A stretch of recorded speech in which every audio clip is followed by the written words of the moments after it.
And then on TV, Citi TV, it comes on at 3 p.m. to 4 p.m. every afternoon, okay, on Citi TV. Don't forget that it's Ghana's choice, it's your choice.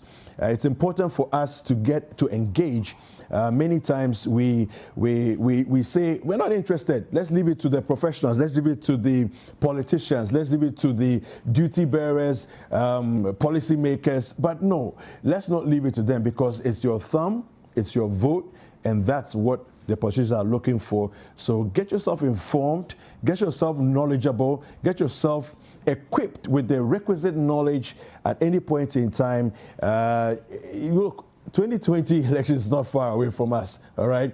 So we have about 82, 83 days to go for the elections. Don't miss out on Voters' Diary at any point in time, morning or afternoon. Afternoon on radio or TV. Just don't lose track of it. It's 1 p.m. on radio and 3 p.m. on TV. All right, so that's Voters' Diary for you. Absolutely. Well, this morning, I have a beautiful surprise for you. A peachy surprise, I might add. Okay, so you want to see?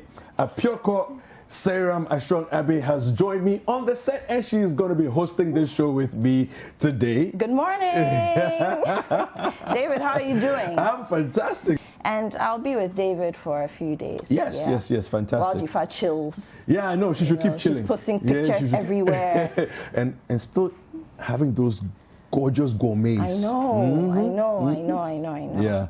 Anyway, so the BECE candidates have started. They started their exams. What year did you write BECE? Mr. Middle-aged man. Okay, so confession, I didn't do BECE. It didn't meet you. No, it didn't meet me. It didn't meet me. So a few months shy. No, it was a month shy of common entrance. Okay. That my family, we all moved out. I was 11 years old, and we moved out to live in Malawi. Right. You know, so I also missed the common entrance. So I'm now wondering whether I'm really you're not Ghanaian or not. You're not Ghanaian. Yeah, I missed common entrance. I missed BECE. Well, I wrote my BECE in 2003. Okay. And in my year, there was a lot of heavy security. I went to Northridge Lyceum. We wrote at the Kinbu Center. Northridge Lyceum? Yes, I went to That's Northridge. just behind my primary school. Yes. Oh, where did you go? Model Primary. Also, you went to Model Nursery. Yes, so lots yeah. of people who went to Model Nursery typically ended up in Northridge. So we wrote at Kimbu, and you know, in 2002, there were a lot of issues with cheating and paper leakages. So the security was tight. I mean, you couldn't even turn your head just to look out of the window. Wow. It wasn't allowed, you know. So a lot of memories came back, you know, but some things happened. Yeah. I mean, I was hoping that we wouldn't have any incidents this year. Time, yeah. There's a lot of pressure on the kids because of COVID. I mean, you've been home for so long, and all of a sudden you have to write this huge life-changing exam, right? Yep. But there was an incident in the Central Region, I believe, where a young lady who has a disability wasn't able to access her center. And for me, I feel as though we've come so far. The Disability Act was passed in 2006. Yes, it was. Up till now, we've not been able to create a city. So let's talk about the capital city, Accra, let alone a country that takes care of people who have physical challenges. That's true. And I mean, this can range from anything to people who have issues with their limbs, people who, you know, have issues with their eyesight. Yeah. We've not been able to do anything about it. I don't see why in 2020 a young lady is going to write the BECE, an examination as important as this, and she wasn't able to access her center. I don't see why it's happening. And you can imagine how traumatized she would have been. But you know. We'll take a look at some of the experiences that people have had across the country. Let's look at the BECE situation in Accra. With the various safety protocols in mind, candidates had their temperature checked, made to thoroughly wash their hands under running water with soap, and compulsorily put on their nose masks for the exam period. Candidates were also provided free hand sanitizers for use and made to personally come along with their exam materials like erasers, pencils, amongst others. The candidates sat for the English language and religious and moral education papers. At the St. Thomas Aquinas Center, about 222 candidates from 5 schools in the municipality sat for the papers. Candidates had an hour and 45 minutes for the English language and an hour and 55 minutes for the RME to answer questions set by the West Africa Examination Council, WAEC. At the Teshi Hedo RC Compound Center, out of the 291 candidates expected to sit for the exams, 3 of them were absent. At the end of the papers, candidates were in their papers. It was so relaxing. First, I was tensed because most of our predecessors told us that it was going to be hard and the rest, and the invigilators assured us that we shouldn't worry about anything, but everything is going to be all right. And truth to be told, it was also all right, and I enjoyed writing. I'm used to solving essay questions, so I had it very easy there. Maybe get an 80 to 100, 80 and above. The school, it wasn't that much hard. What we learned, that's what's key. Yeah. So, how out of the 100%, what percentage do you think you will get? Like 85 or 90. Not really difficult, but something simple. Let's say for the essay part, it was good. It wasn't that difficult. At least 90%, 90 and above. To me, it was that cheap because I prepared for it. Meanwhile, supervisor at the St. Thomas Aquinas Center says So we wish our BECE candidates for 2020 well. But Kweku, back to this issue in the Central Region. I am very upset about it. You know, life can change in a matter of accident, a fire, a domestic incident, or people are born with disabilities. And in 2006, I actually have the Disability Act here, okay? So it says, and I'll just move through it, rights of persons with disability. 1, right to family life and social activities, differential treatment in respect of residents, living conditions in specialized establishments, exploitation of and discrimination against a person with disability, party to judicial proceedings, access to public places, access to public services, penalty for contravention. And then it talks about employment for persons with disability as well. So we talk about public promotion of employment of persons with disability, provision of tools for such people, posting, transfer, and redeployment if a person with a disability is uncomfortable, appropriate training for the unemployed person with disability, rehabilitation centers, community-based rehabilitation. I mean, we could go on and on. Then education, which we are talking about.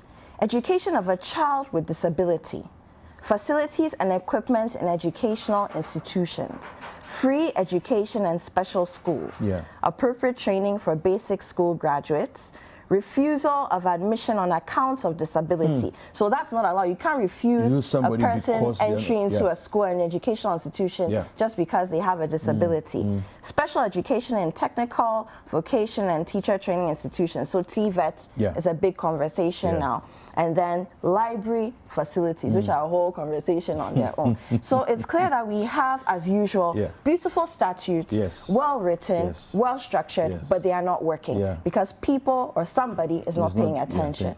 But we do have an insert, you know, of the young lady from Cape Coast that I think we should take a look at. Let's take a look at that. After the first paper this morning at Wesley Girls High School in Cape Coast, Esther May was spotted sitting idle whilst her mates had gone for lectures in preparation of the second paper. Upon inquisition by Citi News, Esther May indicated that she could not join the lecture due to her condition. It took an intervention by Citi News to get the head teacher of her school to carry her in his car to join the class. Esther May is one of the brightest students of Eswechi JHS in Cape Coast and suffered this fate after an accident in 2019 that unfortunately got her left leg amputated. She hoped authorities would pay attention to such students to ensure they go through the examination process successfully. My condition with wheelchairs or artificially, to help them do whatever they want to do. When we finished the paper, my friends went up there. Some came to call me. They said our teachers are teaching them something, so I should join them. But going up there and coming down here will be a bit stressful, so I decided to stay here. The head teacher of Esoichi JHS, Apia, called on philanthropists and benevolent organizations to come to Esther's aid. Other candidates, including a pregnant Sakinatu Abbas of Abra English and Arabic JHS, shared their experience to Citi News.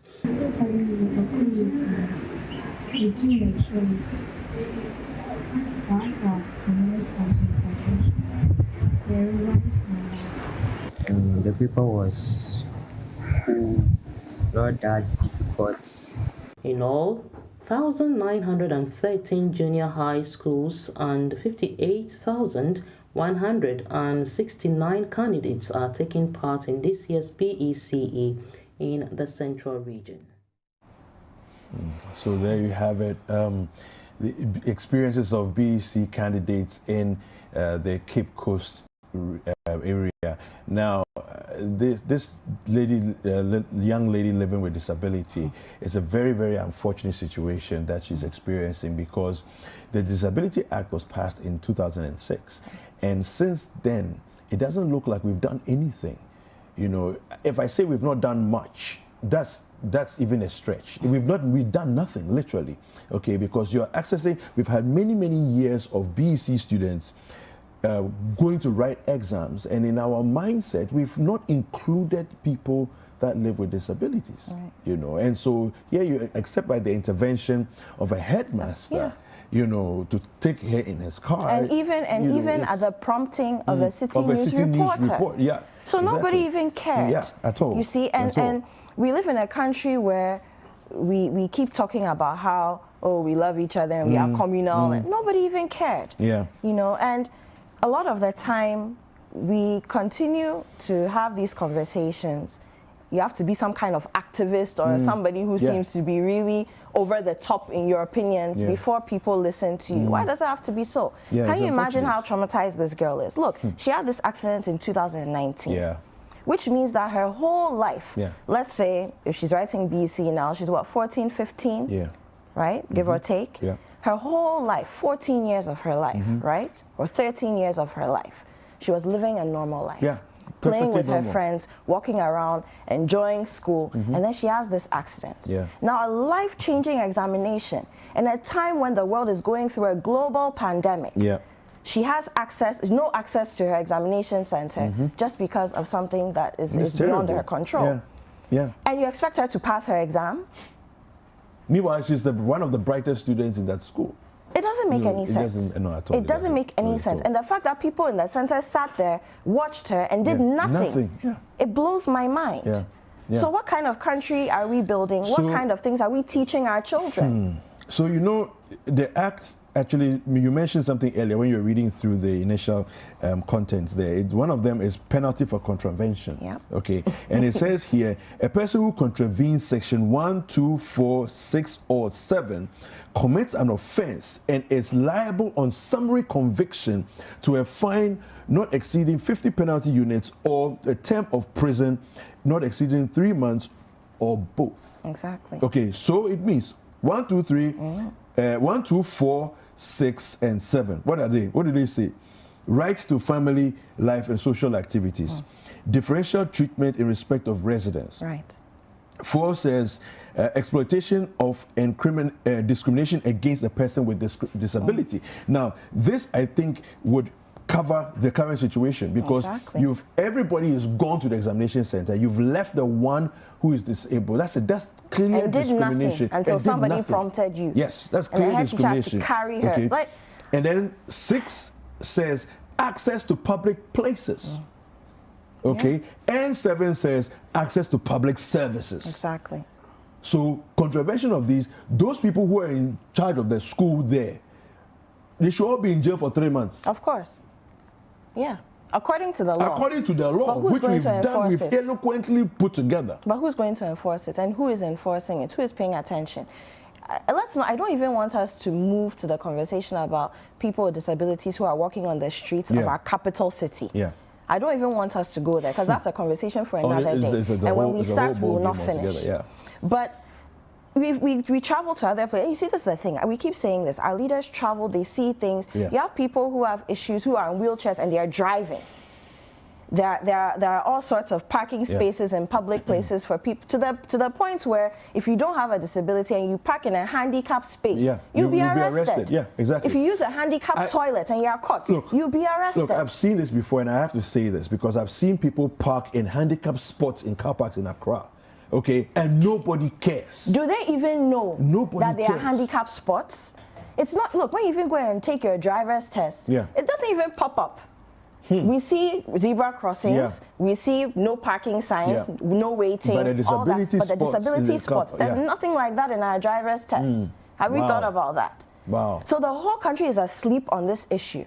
And I'm calling on any authority who thinks they have jurisdiction over this to sit up because it's unacceptable. You see, we keep saying that education should be a leveler. We are here, we have an unemployed graduates association which is constantly making noise because they can't get jobs. So clearly, education is not a leveler anymore. No, it isn't. Now you further disadvantage somebody because of a disability, something that they have no control over. Meanwhile, we have a very nice act which has been passed. It's in operation. Not that it's going to be debated upon in Parliament by the legislature. It is already in effect. Part of our constitution. And as usual, we are sleeping. Nobody is paying attention. Nobody is regulating. And then we have situations like this. I think it's appalling. I think it's disgraceful. And we need to do better. Are falling foul of this particular law. So, Attorney General, this falls right. Even our markets, you know, there are markets that you go to and you literally have to tiptoe and as if you're doing a balancing act on a tightrope. You know, you're some kind of circus performer.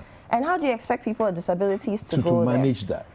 You rent places, you pay so much money, and there's nothing like a ramp. So somebody comes to visit you and is in a wheelchair or uses a walking stick or a walker. The person can't come and visit you. It's a problem. Even our hospitals, apart from the biggest hospitals, and I'm not going to mention names, even ramps, they are not there. Difficult. Meanwhile, some of the hospitals have wheelchairs.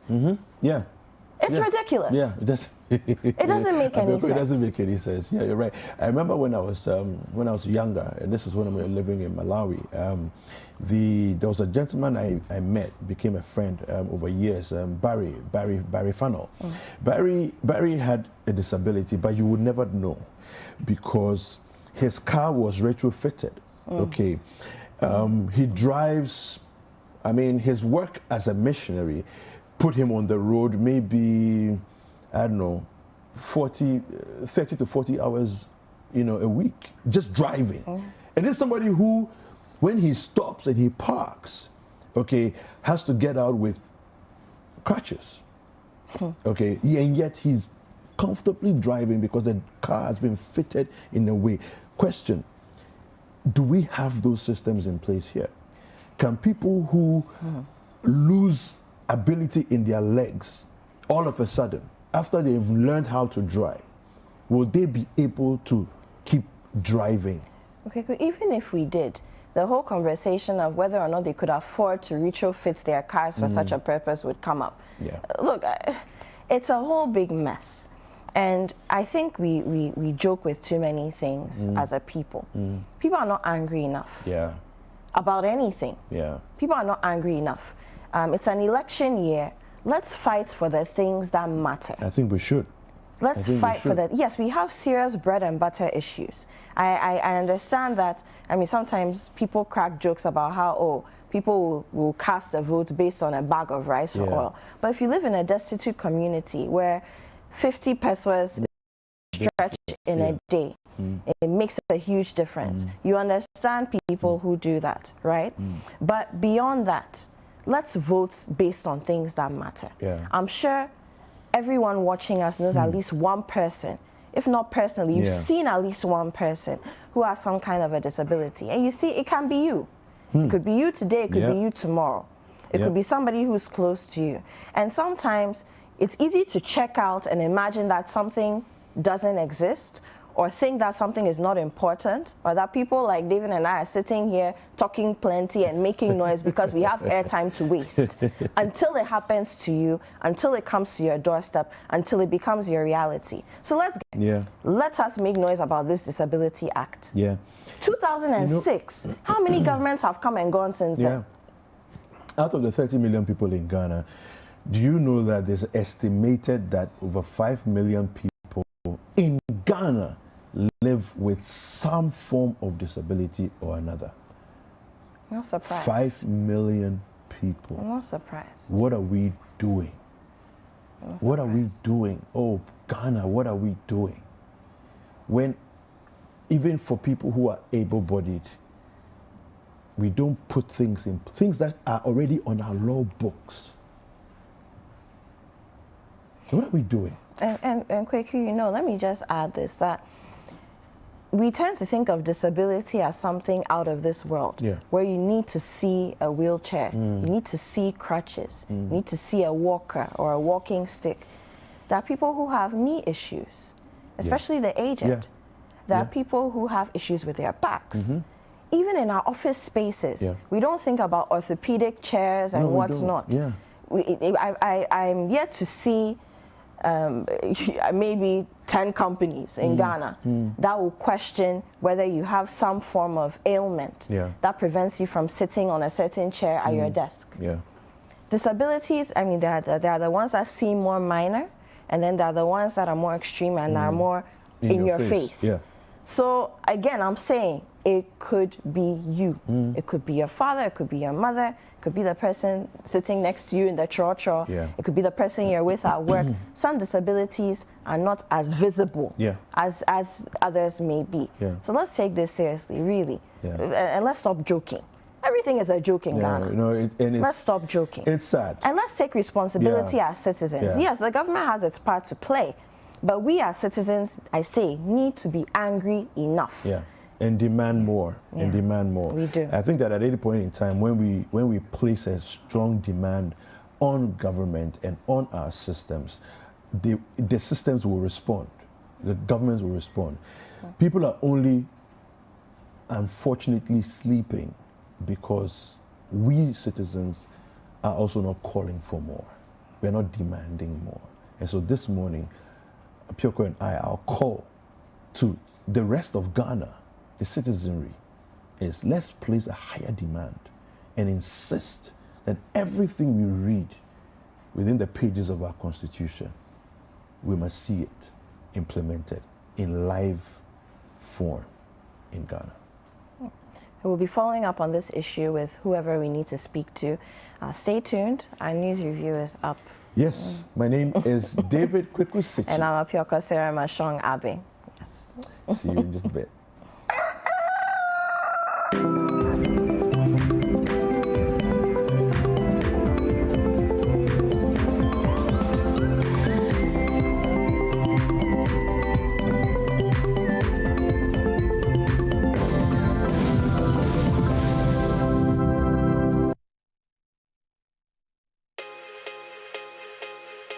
There is no promise we cannot keep.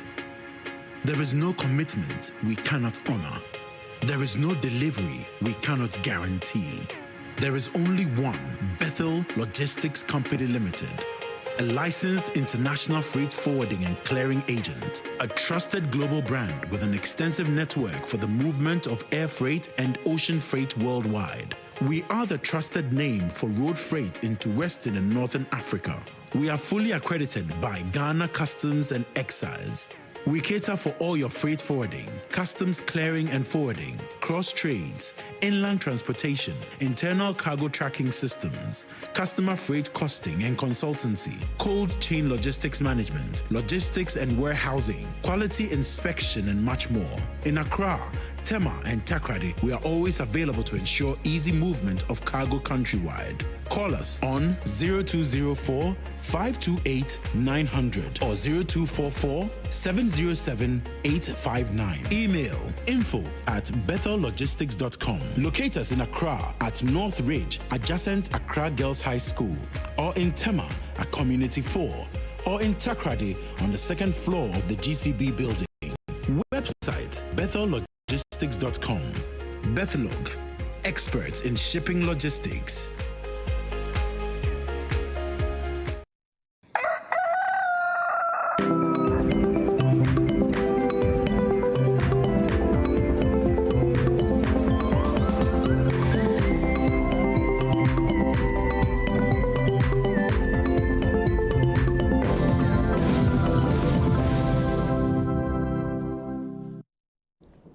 All right, welcome back from that break, and it's time for us to do the news. Today on the news review segment, just remember the show is interactive, and so kindly use the hashtag #BreakfastDaily for us to hear what you're thinking. My guests are in studio already, and so I'm going to engage them shortly, but before I do that, I'm going to go through the headlines of the newspapers that we have here. We'll do a few online stories, and then we'll come back. I'll introduce them to you, and we'll have a conversation. Don't forget also that we have a WhatsApp line if you want to send us messages. 0550-585-832 is the number to WhatsApp us on. If you happen to be outside the jurisdiction of Ghana, kindly prefix that with +233. All right, so on the front page of the Daily Graphic, 2020 elections. EC fixes October 5th to 9th for filing of nominations. Presidential aspirants to pay 100,000 Ghana cedis. Government unhappy with downgrading by S&P Global. GSA FD harmonization by 1st of October. We have 83 more days to go for the general election. On the front page of the Ghanaian Times, EC opens nominations for election 2020 online. Presidential candidates to pay 100,000, MPs to pay 10,000 Ghana cedis. Kennedy Japan fails to appear before court. Another summons issued for him to appear on Friday. BECE takes off smoothly nationwide. 3 nursing mothers, 2 pregnant girls among candidates writing exams. For chiefs, people praise government for solid waste plant. On the front page of the Chronicle, Nana Addo is bold and decisive. You can't compare Mahama to him, says the MPP. Farmers accuse Koans Estate Limited of seizing their lands. Desperate Mahama is a waste of time. We will hunt for robbers and retrieve our guns. This is coming from the IGP. On the front page of the New Crusading Guide, Election 2020, presidential candidates to pay 100,000 Ghana cedis. We won't tolerate violence in 2020 elections. High Court chases Ken Ejapon, ordered to appear in court on September 18th. Excuse me. Akufo-Addo applauds Jospon as he pledges support for private sector. And on the front page of the Finder newspaper, GRA outlines plans to achieve 47.2 billion Ghana cedis pre-COVID-19 target. Ghana sunk under Mahama, but is on a growth path under Akufo-Addo. This is coming from the MPP. Free, fair elections, bedrock for strengthening national cohesion, says the president. Dr. Baumia, Methodist Church, and others mourn Reverend Dr. Asante Entry. All right, let's do some online stories now. And on citinewsroom.com, Mahama is an obstacle to youth development, says Sami Ewuku. Mahama is credible. Treat MPP's claim with contempt. Akufo-Addo has more credibility than Mahama, says Mustafa Hamid. Dumso will be back if Mahama wins 2020 polls, again, says Mustafa Hamid. And on citybusinessnews.com, police block ASEPA from demonstrating over Cocoa Board bemoans hoarding of cocoa beans in anticipation of price increase. Reduction of talk tax from 9% to 5% takes effect from September 15th. GRA optimistic of meeting 42.7 billion Ghana Citi target despite missing half-year target. Al-Hassan Andani urges businesses to innovate and take advantage of the African Continental Free Trade Area. Cocoa Board likely to announce 21% increase in farm gate price. And on My Joy Online, election 2020, 100,000 Ghana Citi filing fee ridiculous, says the PPP flag bearer, Jogbenuku. And on BBC.com, Africa Live, Trump vows response on any, quote, plot to kill diplomat in SA. Okay, so for more news, kindly visit citinewsroom.com. And for more business news, kindly visit citybusinessnews.com.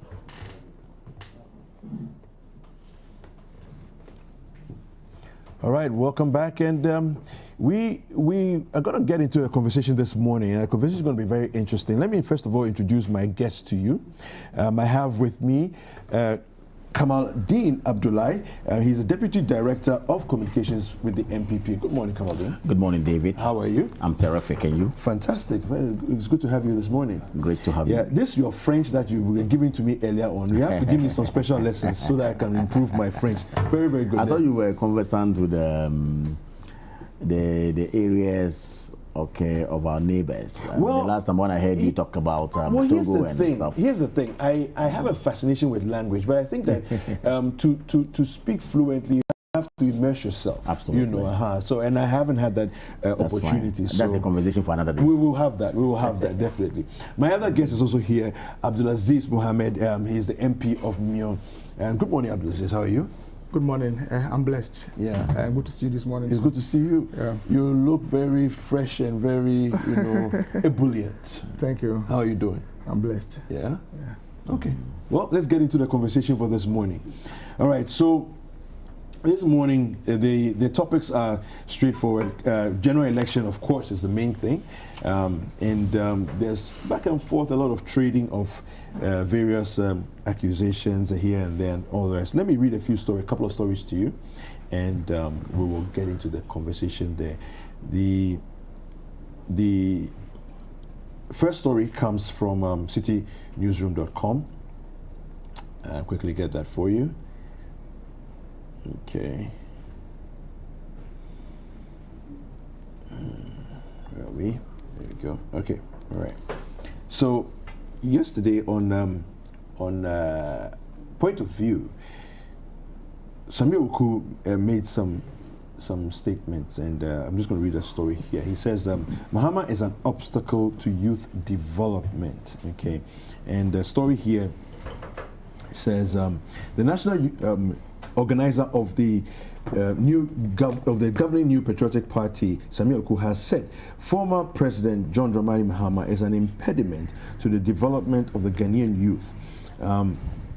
Samia Oku indicated that John Dramani Mahama has failed and his party have failed to implement formidable policies and programs aimed at promoting youth development. Speaking on Citi TV's current affairs program Point of View, Samia Oku charged Ghanaians to reject the opposition NDC because the party has little to offer. Mr. Mahama, and I quote, remains the biggest obstacle to the advancement of our youth development. In 2008, the NDC did promise that they will legalize galamsey activities. So there was a mad rush for people to go into that venture, yet the government at the time stayed aloof. They did not regulate these activities, and this led to the pollution of our environment. Mr. Oku also criticized Mahama for promising to legalize Okada if elected. The NDC, under Mr. Mahama, for the avoidance of doubt, declared Okada business illegal. It was under him, Mr. Mahama. So now, is it one of those mistakes he wants to come and correct?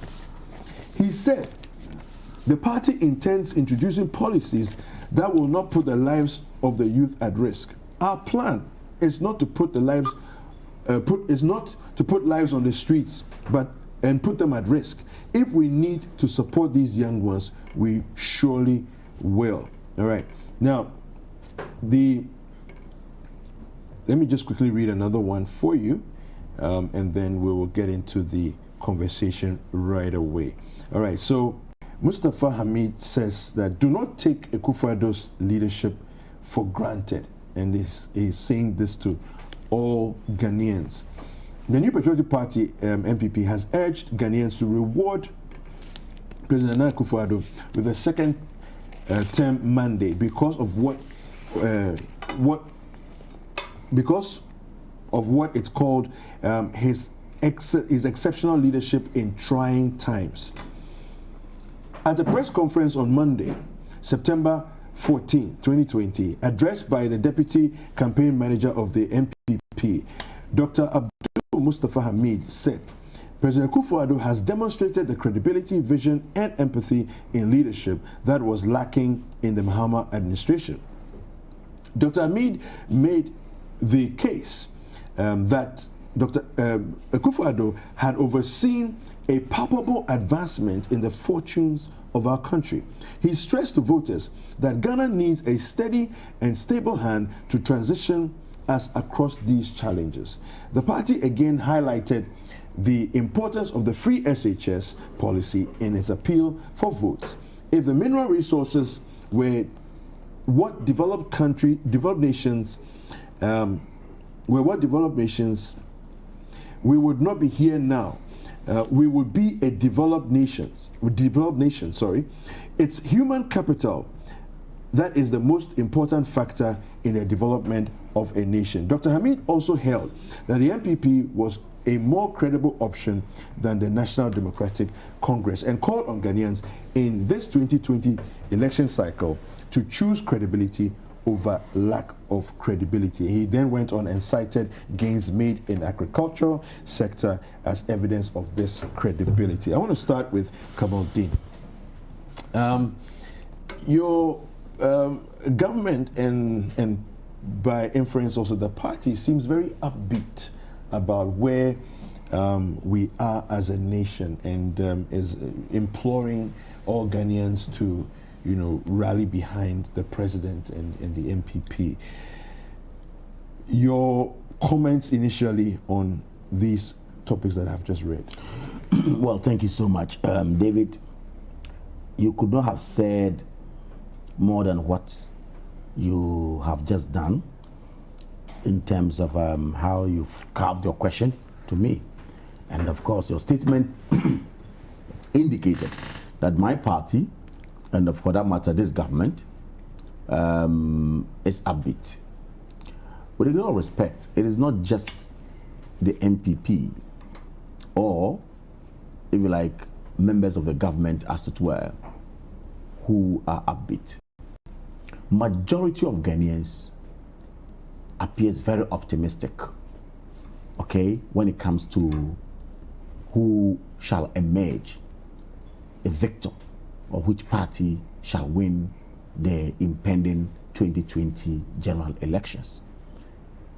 The optimism is high among well-meaning Kenyans who, of course, appear very objective and have been able to weigh between the ex-while administration of John Dramani Mahama and, of course, the current administration of Nana Addo Dankwa Akufo-Addo. I mean, I am happy that both gentlemen are not new to governance in this country. Essentially, John Dramani Mahama, just some 3 years and few months ago, was the president of the Republic of Ghana. Yeah. Nana Addo Dankwa Akufo-Addo is the current president of the Republic of Ghana. What Dr. Hamid sought to do yesterday, okay, was to remind us that, look, these are two gentlemen who, of course, belong to the major parties in this country. And these are people who have had their hands on the administration of this country. It's left to us as objective minds, as people who understand and see what actually is happening in terms of delivery of good governance among these two, okay, and tell which one stands tall in terms of a political party. Clearly, I think that, David, do the comparative analysis. When MPP took over the governance or the leadership of this country on 7th January 2017, and then the journey to where we are today, every single objective mind when it comes to education will tell you clearly that there has been a better performance therein. When it comes to agriculture, there has been a better performance there. When it comes to health, there has been a better performance there. And overall, the handling of the economy, there has been a splendid performance there, as it were, compared to what we took over from the Mahama administration. Now, if all objective minds come to this conclusion, okay, I think what would have given birth to these conclusions would be the better leadership that Nana Addo Dankwa Akufo-Addo has shown. So what Dr. Hamid sought to do yesterday was to let Ghanaians understand that hitherto we were referred to as people who had short memories. Indeed, we don't have short memories. We can still remember what we've gone through, I mean, what we went through and what we are going through today. For me, Peter Bomo Tukono says that Mahama is credible. We should treat MPP's claim with contempt. Credibility of a leader is indeed important in establishing whether or not the person is a proper leader or not a proper leader. David, I'm happy Peter Boama has come from this angle. What constitutes credibility? What makes one see a leader as credible? That is why, if you look at by convention, the 1992 Constitution, since it came into being, parties that come out to contest comes out with some manifestos, or if you like, policies that they indeed intend to implement, should they be voted for. Yeah. Isn't it? Yeah. Question is, Nana Addo Dankwa Akufo-Addo, since he emerged as the flag bearer of the New Patriotic Party from 2007 till 2016 when he got elected as the President of the Republic of Ghana, has he been consistent in his promise? And I'll take just the signature policy, free SHS. From 2007, many should not get it wrong.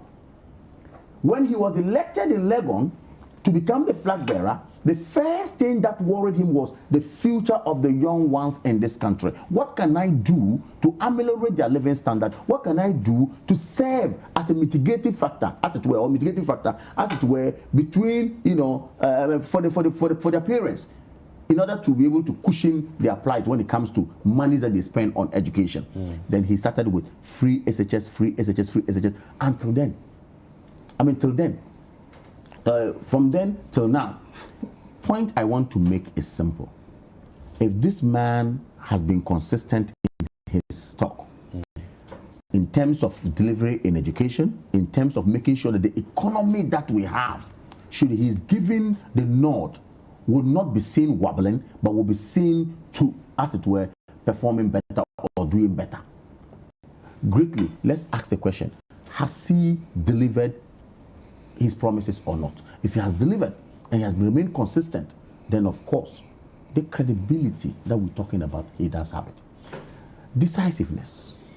Is it decisive? The NDC would argue that they solved Doomsaw after Doomsaw began under the erstwhile Kufuor era, and they were dogged with it throughout their entire time they were also in office. But they fixed the problem, and a very good power generation system for the country. You are now swimming in the good fortunes that they gave you. Are we swimming in good fortunes? That's what they are would we say. Actually swimming in good fortunes? Sure,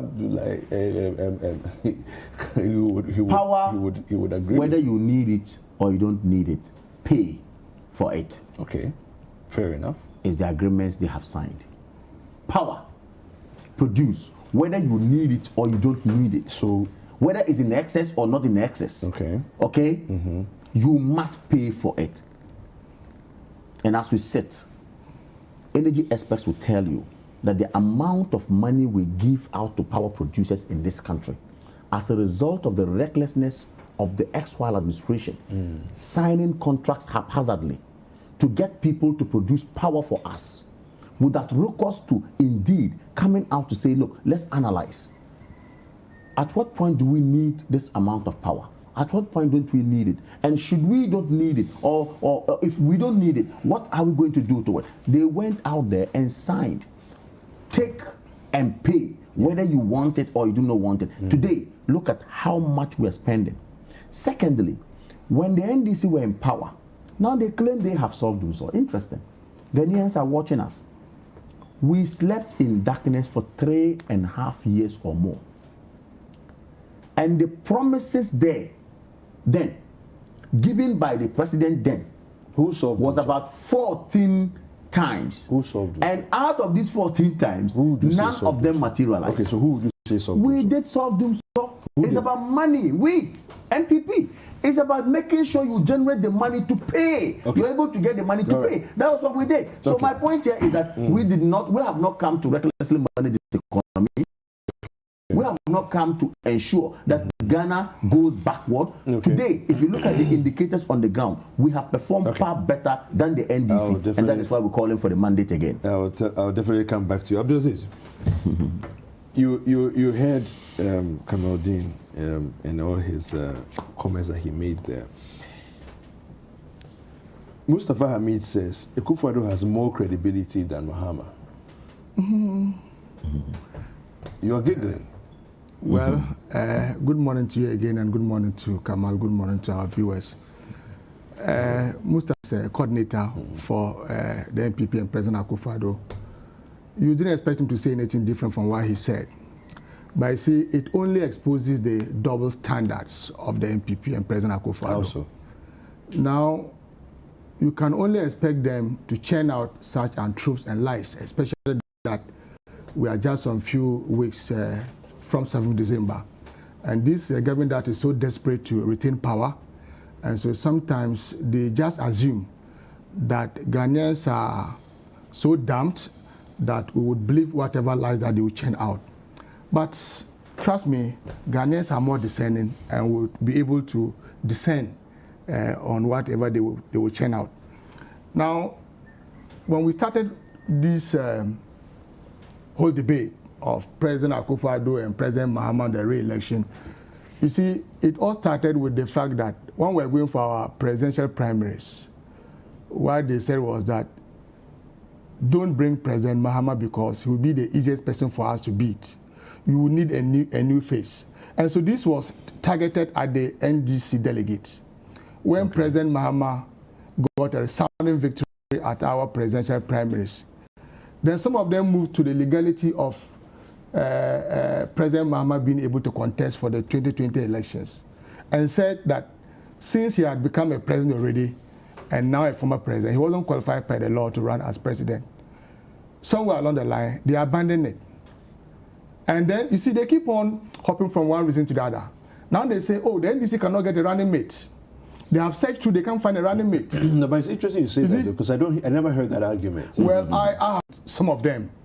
In fact, some of them, very good lawyers, brought these arguments to the fore. The Constitution is very clear about the fact that tells you how narrow sometimes people can be.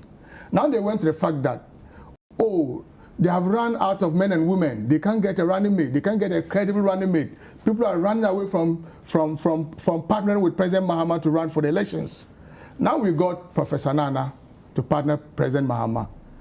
And the likes of Obiri Boahini, their Ashanti Regional Chairman, Wuntumi, and some other senior members of their party took to the airwaves to run down the person of Professor Nana.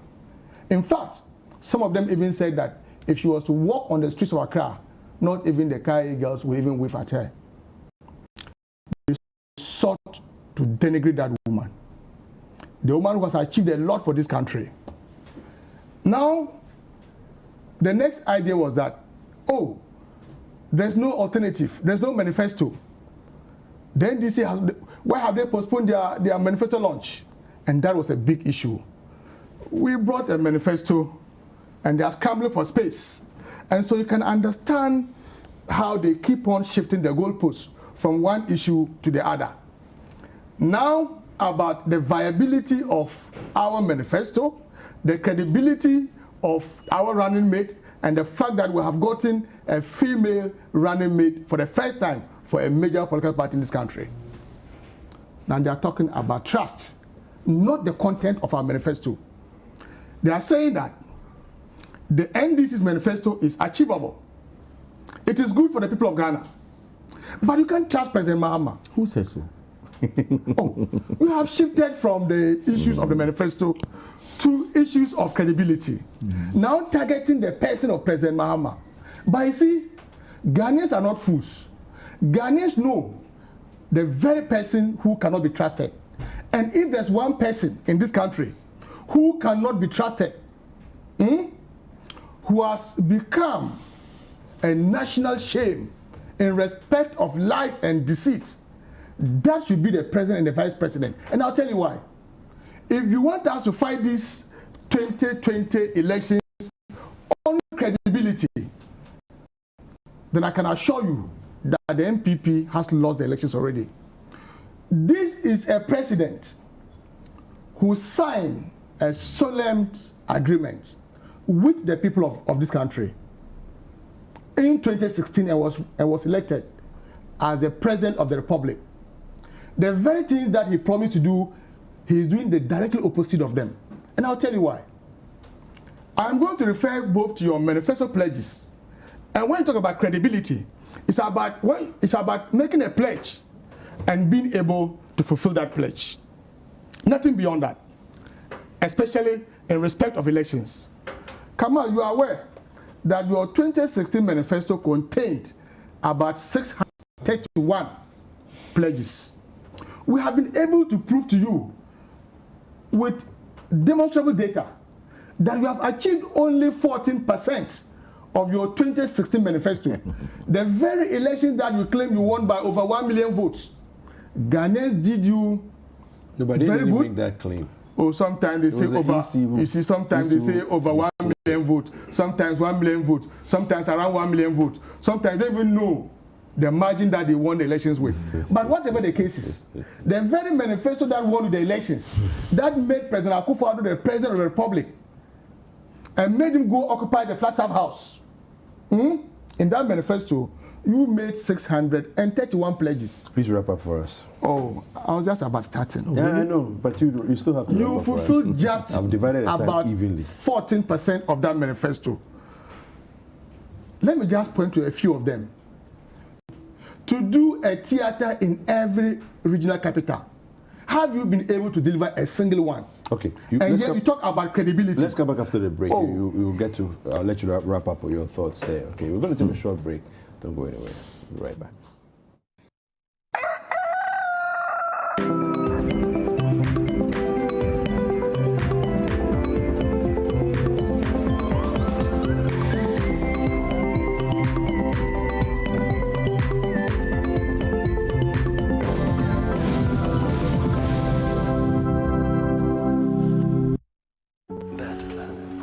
The world is impossible without time.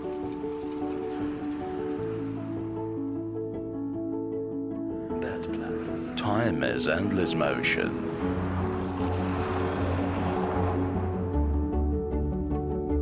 Make time work for you.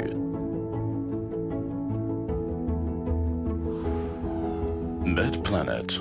Time to bet.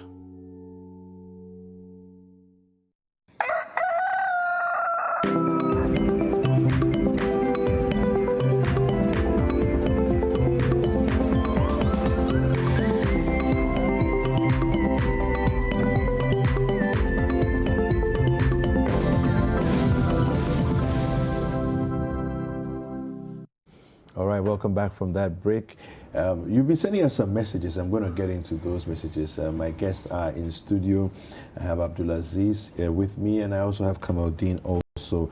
Let me just go to a couple of messages that you've sent so far. I thought yes. No. Okay, that's fine. That's fine. You know we are doing this for the viewers, right? So let me give them some preference at this point.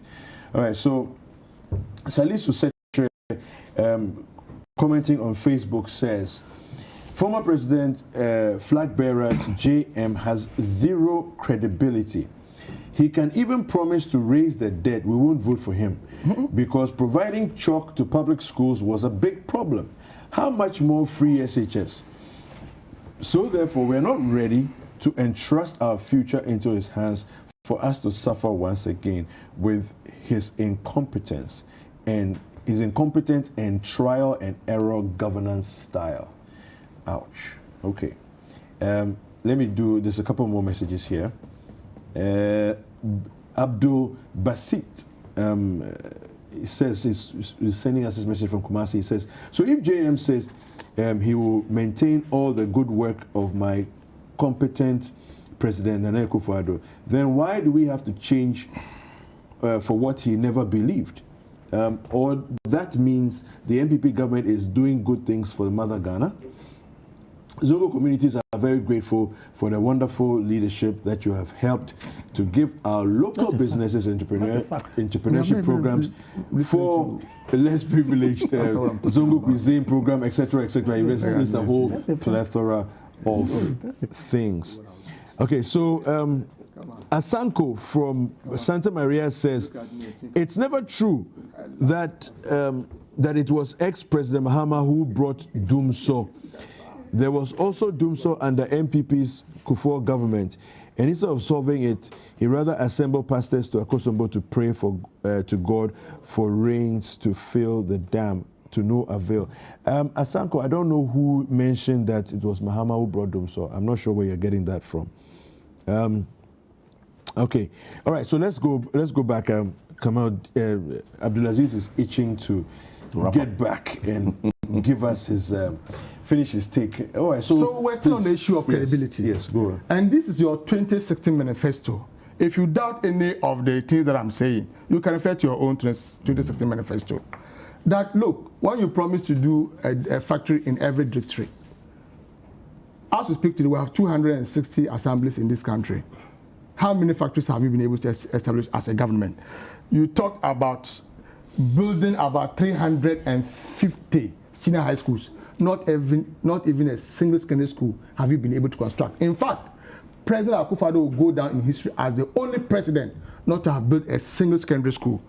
You promised to turn Nima into a villaggio in your manifesto. The only villaggio that I know today in Nima is the residence of President Akufo-Addo. To turn Nima into villaggio in our manifesto? Yes. You see, you're even shocked. You don't even know the pledge that you made. That was what you said in your 2016 manifesto. And today you are talking of credibility. I'll get it for you, don't worry. That's not true. Oh, come on. That is a big lie. Are you telling me it's not true? Okay, you wrap up for us. You see, the only villaggio that I know in Nima but today, you still have to find a villaggio. I'll get it for you. So wrap is up the residence of President Akufo-Addo. Now, come on. You see, when you talk about credibility and President Mahama, this is a man who invested over $2 billion in the health sector alone. In fact, we are talking about the University of Ghana Medical Center, that most of your ministers had to go and have some rest in the wake of the COVID-19. Are you not stretching the argument? Most of the ministers had to go and have their rest. Oh, but the health minister was there. The Napo was there, and some other ministers on a quiet went there for treatment of COVID. Okay. Now, I am telling you that Ghanaians know what President Mahama did. If I was to go through the list of projects that he did, in fact, President Mahama throughout his tenure had a resource envelope of around 190 billion. You have had close to 350 billion, and yet you cannot show a single district hospital, a single secondary school, and yet you have the guts to sit there and say and talk about credibility and say President Mahama is not credible. Thank you. Let's move on. Thank you. Come on. You say so on this platform, and sometimes you guys don't even have the shame. You don't even have the shame, and you claim you resolved them so when indeed on 6th of March, 6th of March, 2016, you're wrapping up for us. Dr. Bawumia on Joy FM said that President Mahama didn't deserve any credit for solving them so, and today you want to appropriate yourself that you resolved them so. You don't have shame. You don't respect Ghanaians. Okay. We think we have short memories. Okay. Thank you. Kamaldeen, I'll let you respond to that. I just want us to jump into the next topic, and then when you come to speak, then you can just add it to your response. Okay. Okada has come to stay. Stop acting like ostriches. This is Mahama to his critics.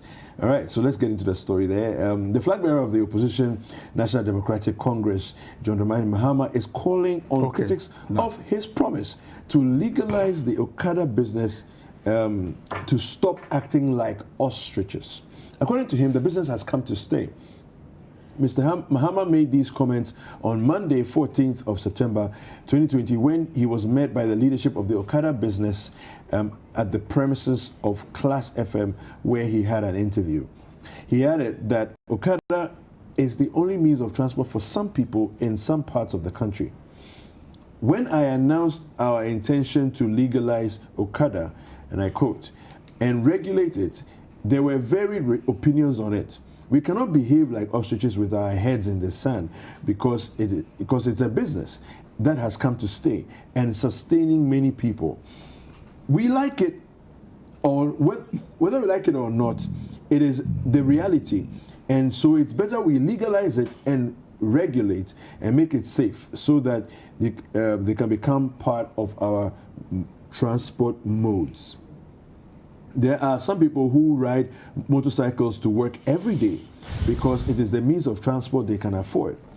There are those who ride it to deliver parcels, food, and other items, and there are those who use it for commercial purposes, and people sit behind, and they can take them from one location to another. If we legalize it, we will be able to make it safer, and we will be able to ensure that there is some insurance for the person sitting on it. So if anything happens, the person is covered. All right. Abdulaziz. Okay. Yes. Abdulaziz. So this is what the flag bearer is saying. Earlier on, I had read something from Sami Oku, and he was saying that it's basically a pretext to just get people to, vote for him. Well, our position on the issue of Okada is very clear. It's unconditional and non-negotiable. That God willing, and with the favor from the people of Ghana when President Mahama assumes power, come January 7, 2021, we would legalize and regulate the operations of Okada. That one we have stated. I have seen a lot of people who would stress on the legalization. It goes with regulation because we think that it plays a major role in the transport system of this country. What the worry has been so far has to do with the level of road accidents that are related to the Okada operations. And that's why President Mahama thinks that we need to legalize them and we need to regulate them. They need to be given some certification, training, and some certification will be done. That's what the NDC and President Mahama is committed to doing, and that we will do. We are talking about some 800 who are engaged in the business of the Okada operations. Apart from the fact that it plays a major important role in the transport system of this country, it is also a means of livelihood to hundreds of thousands of young men in this country. These are young men who have families that they take care of, and so we cannot ignore that industry. And I've heard people say that why it was President Mahama who brought law to Parliament, who brought a bill to Parliament to make the operations of Okada illegal. If that same president says that I will legalize it, that's the more reason why I should trust him, because he was a very person who looked at Ghanaians and said, look, we can't allow these things to happen.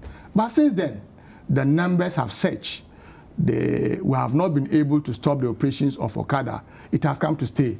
And we think that we should bite the bullet. We should look at the issues critically and see how we can be able to regulate the activities of the Okada people so as to not just help the transport system, also offer a means of employment to these young men. And so our position is very clear. In fact, what is worrying and what I want to know clearly is the position of the MPP on this matter. You are either for the legalization and regulation of Okada or not. The manifesto has been out for like some 2 weeks now. They have not been able to clearly state their position. There's that flip-flopping attitude from them. Some of them will say that, and I've heard this argument, that there's no position to state here. Their position is clear. They are deliberating on the issue, and they are looking to eventually create a framework. You see, we need policy proposals. Yes. This is what we have said. Now, the Minister for Transport quickly says that, government is engaged in some consultation of a sort towards the legalization of Okada. No, but you know that the actual reports that I can read to you. Let me tell you something. From 2017, 2018. So if they where the deputy minister was already having these conversations. Listen. If they started, the consultations in 2018, how long would it take them to arrive at a conclusion? And what is their policy position on the issue of Okada? Okay, we want to know. All right. We want to know. Thank you. And Kamal is here. I'm sure Kamal can help us. Yes, Don't beat about the bush. Okay, Tell us. David. Over to you. David. Yes. Credibility crisis. And credibility being an important feature of leadership. I agree perfectly. My brother ended his submission on the credibility issue by saying that Ghanaians do not have short memories. I'm happy today at least they have woken up to know that indeed Ghanaians do not have short memories. They told us not too long ago that Ghanaians had short memories. Today they know we don't have short memory. I'm happy. At least they have moved from that stance to where we all want them to be, and the respect that we want to give to Ghanaians. I'm happy. His leader, John Dramani Mahama, told us that we have short memories. Now let's move on. Flip-flopping.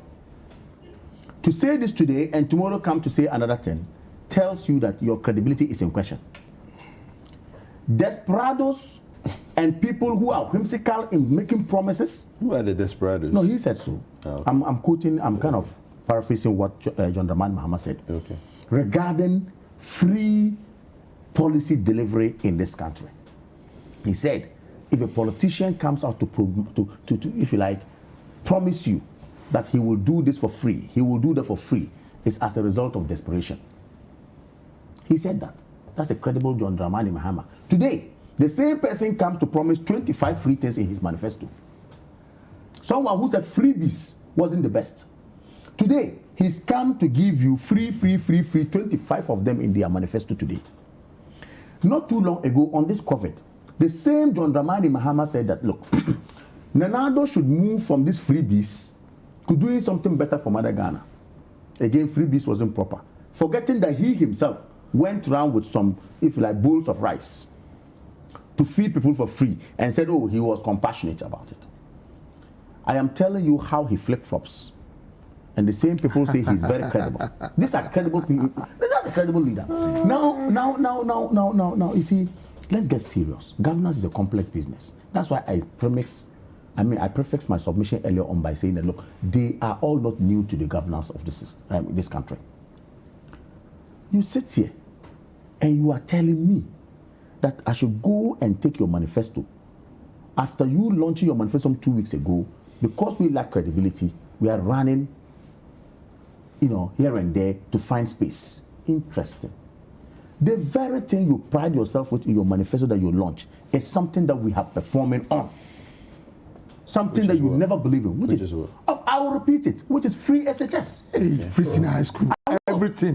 And I will say it and say it again. The very thing that you said it wasn't proper, wasn't good. Today, you are telling Ghanaians, look them in the face and say, Ghanaians, today you don't have short memory, so because you know they will ask you. Okay? You are promising that for free and even extending it to private schools. That's a very interesting one. The very person who tells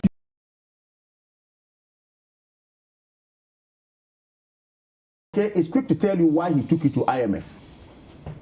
Why he went to IMF for credit, was it credibility, if you like, policy credibility, as it were. This man was handed over Ghana and could not handle Ghana well. Then we came to take the economy that he left wobbling and then, of course, nosediving, raise it to a growth of our 7.something% as we say today. An economy that you took and you couldn't handle. Anyway, let's leave that for Ghanaians to judge. Now to Okada. What did he say? That we are quick at saying that John Dramani Mahama came to Parliament with a bill. Then the bill was passed into law, banning the usage of tricycles for commercial purposes and as well, motorcycle for commercial purposes. It's true. I'm happy he said indeed there was a bill like that in Parliament somewhere in 2012, 2013, when John Dramani Mahama was the president, and they passed it and it's law, as we said today. The law banning Okada was not sent to Parliament by the administration of Nana Addo Dankwa Akufo-Addo. It was sent to Parliament by the administration of John Dramani Mahama. Now he now says that tell us. He has come to realize that what they did was not proper. Once it wasn't proper, now they are contemplating on finding a way of legalizing it. Did you think well? Did you think through before doing that? You say a leadership crisis, you talk about credibility, and I'm asking very simple question. What thinking went into that law?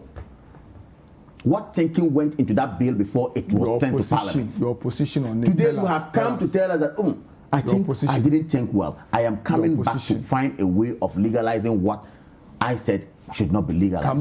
But see, on Okada, stop beating about I'm happy he's from the northern part of Ghana. And I'm also from the northern part of Ghana. Add it. Please. I'm happy we're all from the northern part of Ghana. MP. When you go up north, major means of transport is motorcycles. Yes. But interestingly, I live there, so interestingly, up north, we do not use it for commercial purposes. We use the tricycles rather for commercial purposes and not motorcycles. Are you getting that? That's what we do up north. However, when you come to Accra, as we said today, which is arguably the busiest city in Ghana, maybe that is where you find these Okada operators, as it were. Then we said, let's do a thinking through properly. Motor accidents, respect for traffic regulations, congestion in the city, sanity on our roads. How do we handle all this before we arrive at saying that whimsically I want to legalize Okada because I need votes? Look, Ghanaians cannot be hoodwinked into voting for you because you just sit down there and then anything you hear. Today, I hear NAPCO, they even made a new promise. That is not in their manifesto yesterday or so. Their communication officer came out to say every NAPCO staff is going to be made permanent. That's another one again. Okada. My point is simple. Think through before you do something better. So that is why our position is that David told you. David told you that we need to do a lot of consultation. We need to do a lot of consultation and then come to the conclusion that all of us have agreed that let's move in this direction, then we move on. But we will not come and make empty promises just because we won't do that. You are still thinking. You can address it. You can address it. Wow. All right, so the final topic is about the presidential elections, the general elections 2020. EC is going to open the nominations for the polls, for the filing of presidential fees. the story here on citynewsroom.com says the Electoral Commission has opened nominations for the 2020 presidential and parliamentary elections. In response to COVID-19 protocols, however, the Commission says it has made nomination forms available to all political parties as well as independent candidates on its website.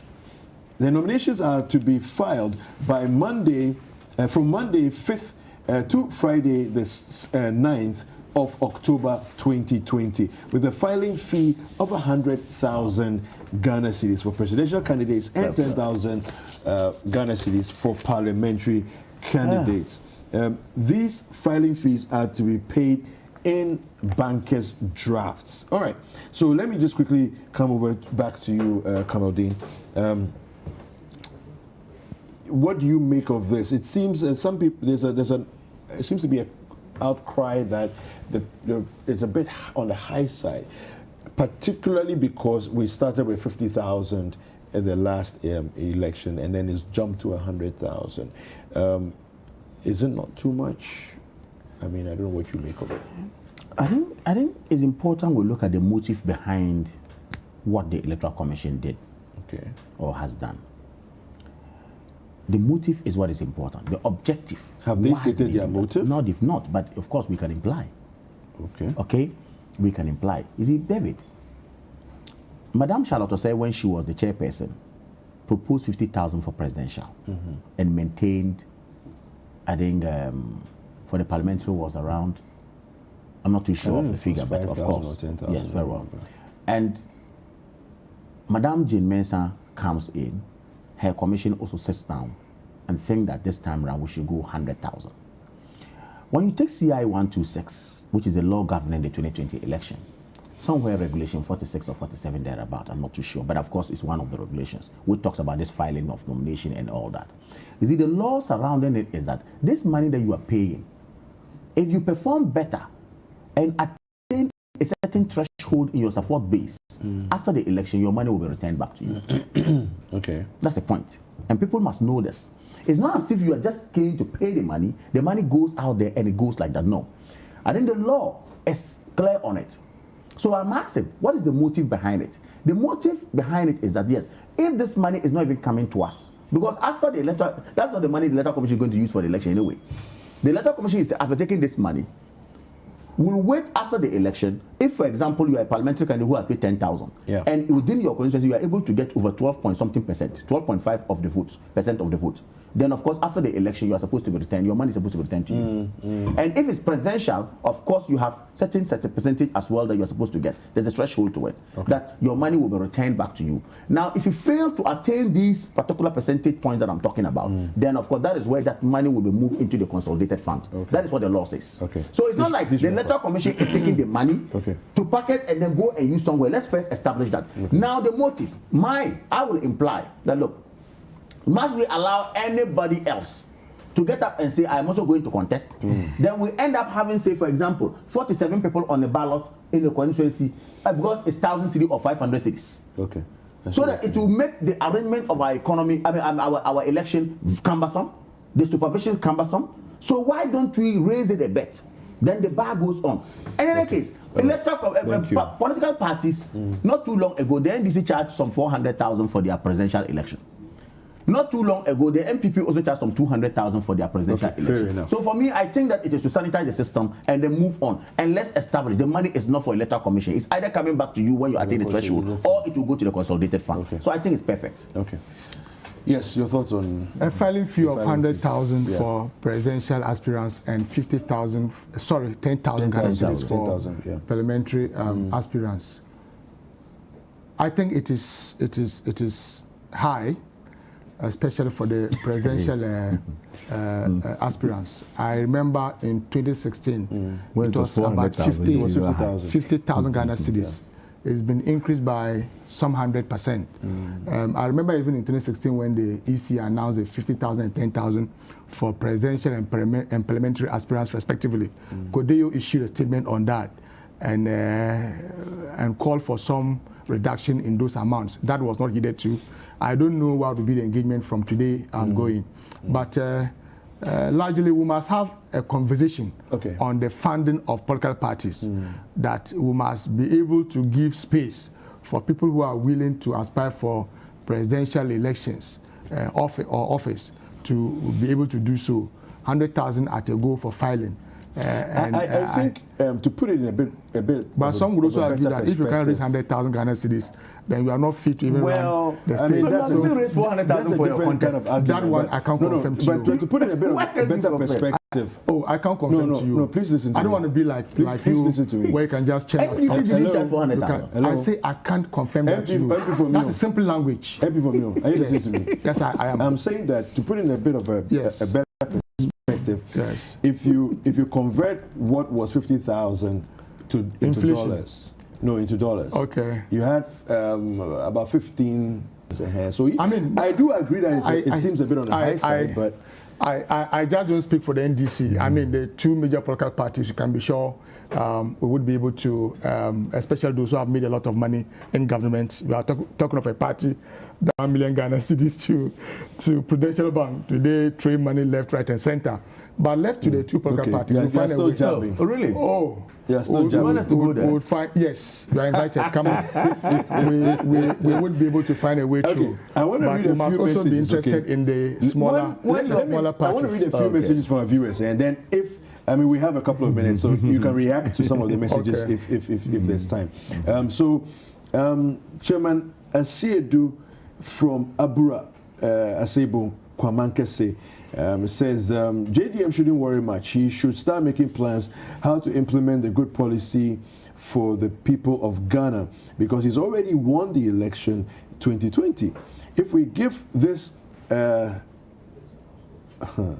if we give this man a chance again, he's going to sell all of us to his family and his friends' government. My regards to Honorable Felix Kwachio Fusu. Okay, so I see where you are coming from. All right. So Bonti Benjamin from Achime Boakwa says, for me, if you want to lead a resourceful nation like Ghana, you can't raise 100,000 as a filing fee, then you have no clue on governance and must not be allowed to waste our ears and time with empty noise. Government is serious business, not child's play. Bonti Benjamin, as much as I agree with that, I think that we also need to draw a line as to where it is that we're going as a people, so that we don't end up creating some kind of like people are coming to government because they're coming to chase money. Yeah. You know, I think it's very important that we draw those lines there. But I want to say a huge thank you to my guests this morning. My guests who joined me this morning. Kamaldeen Abdullahi, who is a Deputy Director of Communications of the MPP, and then also Abdulaziz Mohammed, who is the MP of Mio.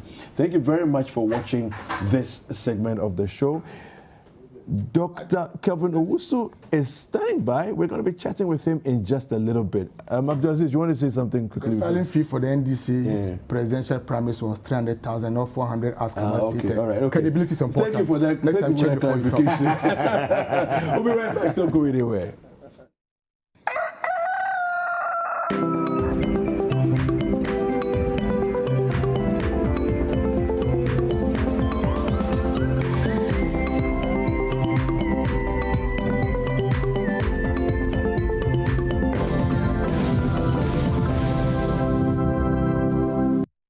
Pepsodent introduces charcoal and lemon essence. The unique combination of natural essences whitens teeth naturally for you and family, because every smile matters.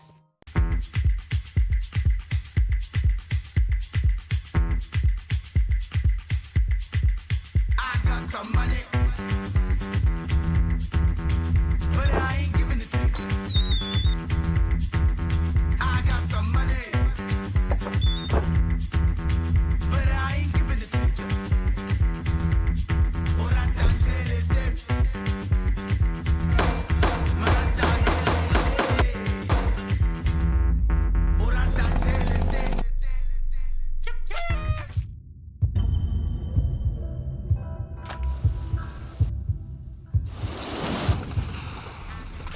There is nothing as hard as a diamond. For buildings with superior strength that withstand all weather conditions, Diamond Cement should be your preferred choice. Locate Diamond Cement nationwide with factories in Aflao, Takrady and Bupe. Diamond Cement, as hard as a diamond.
In your hands. To vote for your favorite contestant, dial the short code *447 *973# and follow the prompts to vote for your contestant. Remember, voting starts from Saturday 7 p.m. to Thursday 5 p.m.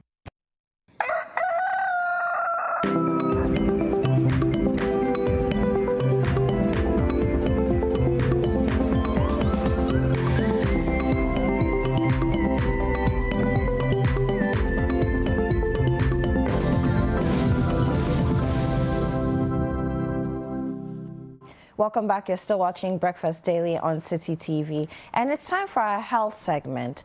Do stay in touch with us. Use the hashtag Breakfast Daily, and the text number is scrolling on our screen. Do let us know what you're thinking. If you have any questions for our doctor on polio, because that's what we're discussing today, do let us know and we will get them through to him. Now, polio has been a big conversation. I'm sure a lot of people growing up, you've heard about polio, you've been vaccinated against polio, but do we really know what it is? And recently, we've had community health people going around our houses, trying to vaccinate our children, and a lot of questions have come up. And I must add that in August 2020, so less than 2 months ago, there was an announcement made that Africa has become a polio-free region. What does all that mean? Dr. Wusu is here to clarify it for us. Good morning, Doc. Good morning, Apiorkor. Thank you for coming. Thank you. How's the traffic? You know, with well, the whole it's building. meeting. It's building. But I actually feel like an ambassador now because, you know, you're interviewing me. Yes. Oh, see, shame. But how are you doing? Very, very well. Very well. Good. So polio. Let's start by talking about what it is, because a lot of people, I mean, from the time you're born until the time you become an adult, all you know is there's something called polio. You're vaccinated for it. You didn't get it. Yeah. Hooray. Let's move on with life. But what is it? Well, polio is a viral infection. Okay. And as is typical of all viral infections, we don't have a cure. And so we have to vaccinate against it. In fact, it's one of the childhood killer diseases, as we used to, they used to advertise on TV and all that. So once your kid is born, there's a schedule. Three vaccinations, polio vaccinations over a period. They start the first one at 6 weeks, then 4 weeks later, and then 4 weeks later. You know, and so almost, I mean, ideally every kid in Ghana or in Africa for that matter should be vaccinated against polio. Right. Unfortunately, the coverage is not where we want it to be, and that's why, I mean, even though the WHO may have declared that we have the virus free, there has been a recent outbreak which is necessitating the recent community vaccination. Exactly, that has been going on in recent times, and so it's something that we are. WHO has declared it's a virus that needs to be gotten rid of. We need, and it's one of the viruses that we can actually get rid of because the human being is is the only host. So interesting. Yes, so we can actually deal with it. It's just that I don't know if I should say some people's stubbornness, number one, and also poor resource mobilization on the other hand is making it difficult for us to achieve that target. So how is the virus contracted? It's actually contracted, we call it fecal-oral. Okay, this is the polio virus, The polio virus, yes, it's a fecal-oral transmission. What that means is that somebody who has the virus will shed it through their stool. So now if this stool gets in contact with the next person, that person could catch it. Or if this stool contaminates a water body and then the community uses that water body, especially if they are drinking that water source freshly, they could also contract it. So it's a fecal-oral transmission. So then I can understand why it's been an issue for us, because open defecation is still a huge problem that we're facing sanitation-wise. And flooding actually tends to aggravate or exacerbate outbreaks of polio. Of course, you're not seeing it as just like cholera or any of the others. Exactly. So that's why you find polio outbreaks in communities where sanitation is poor or they have poor access to drinking water. Right. Because like you said, open defecation is a problem. If it rains, the rain carries the waste into the water bodies. People use that water body to cook, to bath, to do all sorts of things, and then they get infected as well. And of course, we still have communities where people are sharing water sources with animals. Exactly. So, okay. And the most at-risk group of people are the children under 5. All right. And so that's why all the immunization programs have focused on children under 5. So that's the whole history behind polio. Okay, so from what I've read, the polio virus affects the nervous system. Is that right? So your nerves, your muscles, your mobility is affected. Indeed. How does that work? So I'm sure you've seen people. We don't see as many in recent times, but in the past you see people with a sort of, should I say, for lack of a better word, where the shriveled limb, usually one limb, sometimes 2 limbs, they can't walk, they need crutches or they need support to walk. That's actually polio. Okay. So it affects the nerves that usually supply the lower limbs. Okay, so viewers, we have pictures of what polio looks like, how it manifests on the screen, so you can take a look at that. I'm sure we've seen this. Yes, so it may affect only one limb, one lower limb, or it can affect both lower limbs. So depending on the severity, and it can actually kill, because the nervous system is the same thing that supplies nerves to your lungs, to your chest area, and others. So it can actually paralyze your breathing mechanism. So it is a deadly disease, even though most people who get it will have the effect on their lower limbs. And so we are not seeing as much lately because the vaccination program has been quite effective. In fact, it was so effective that we thought we had overcome it. Now, but the interesting thing is that the current outbreak that we are having is not. I need to be careful in how I say this because it has implications. Don't miscommunicate. Exactly. So we are having an outbreak of a vaccine-derived outbreak. Now, this is not unusual. A lot of that's why every time you go to child welfare clinic and they give you an injection, they give your child an infection, they ask you to monitor the child. Right.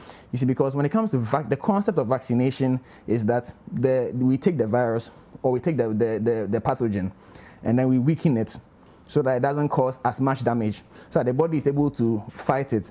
And in the body fighting it, the body is able to produce antibodies against a subsequent attack. Right. But occasionally, the body is not able to mount enough of an attack, and so the vaccine then causes the actual disease. Wow. Exactly. So that's what we're facing now. So that's what we are facing currently. Okay. Now. So was it a mutation with the vaccines that have been on the market? No, it's not a mutation. or we've evolved? Is it human evolution that's causing this? How has it come about? With respect to polio, now I did mention that it's fecal-oral. Right. So we actually use that fecal-oral route to also achieve what we call a herd immunity. Okay. So when you immunize somebody, or let me take it this way. If somebody was to get polio right now and the person was to do open defecation, he could actually infect the whole community. So we actually use that same approach through the vaccination to also get the whole community immunized without necessarily actually going to immunize everybody. So when you give that kid the polio vaccine, automatically when that kid should defecate, and then that the polio vaccine gets into the system, other people who also utilize that water or whatever will, in effect, also get vaccinated. That's very interesting. So that's what we call a herd immunity. Unfortunately, interesting. Yes, polio is actually a very interesting subject. Unfortunately, in areas where their vaccination coverage is very, very poor, in other words, very, very few people have actually received the vaccine, the herd immunity we are trying to achieve could result in what this outbreak we are dealing with currently. Okay. Because not enough people have been immunized. Right. And when it comes to polio, it's not good enough that you get vaccinated. You must make sure that your neighbor gets vaccinated, because the more people who get vaccinated, the less the chance of what we're actually seeing today. Okay. So that's what makes polio actually very, very interesting. Very, very interesting. Now, we mentioned, again, you mentioned earlier that at some point we're hearing the 6 killer childhood diseases, all of that. It's actually increased now. Now there are many, and I mean, for parents who are watching, I want you to be very circumspect about this and pay attention, because we do have officers going around your homes, and for the next part of this conversation, I need you to pay attention so that you know the questions to ask when they come. Now, if you've had a child, you're given a vaccination booklet, right, Dr. Usu? And there are all these vaccinations listed there. Polio 1, 2, and 3 are there. So in my case, my 2 kids have been vaccinated. The officers come home and say, oh, you know what, we're doing this exercise. You can give it to them again. It doesn't matter. Is that true? Well, it's true. Okay. So they can actually be given. So with polio, there's the routine polio 1, 2, and 3, which I mentioned at 4-week intervals when they are born. So I think the first are 6 weeks, the next are 10 weeks, and then at 14 weeks. So that's the routine. Everybody must have it. Then we also have the periodic national immunization days. Okay. And the aim of the national immunization day is to sort of mop up, so that in case anybody was missed, it's assumed that once you go into the community, because you are going to them, you are not likely to miss anybody, because for the parent to carry their kid and come to the hospital, some of them don't just do it. Right. So the national immunization days are aimed at mopping up. And so, and thankfully, the polio vaccine is a free vaccine, isn't it? Well, basically, almost all the child welfare clinic vaccines are actually free, and the national immunization day also is free. And so when you actually take that vaccination, it doesn't change anything. Okay. It rather offers a second line of protection, or even a third line of protection. Okay. It's because there are different strains of the polio virus. In fact, there's polio 1 and polio 2 and polio 3 subtypes, and all of these, depending on when your child was born, he or she may have had one type and not the other type. So again, the national immunization days tries to bridge everybody, brings us all to the same level. Okay. And most of the time, the national immunization days are targeted.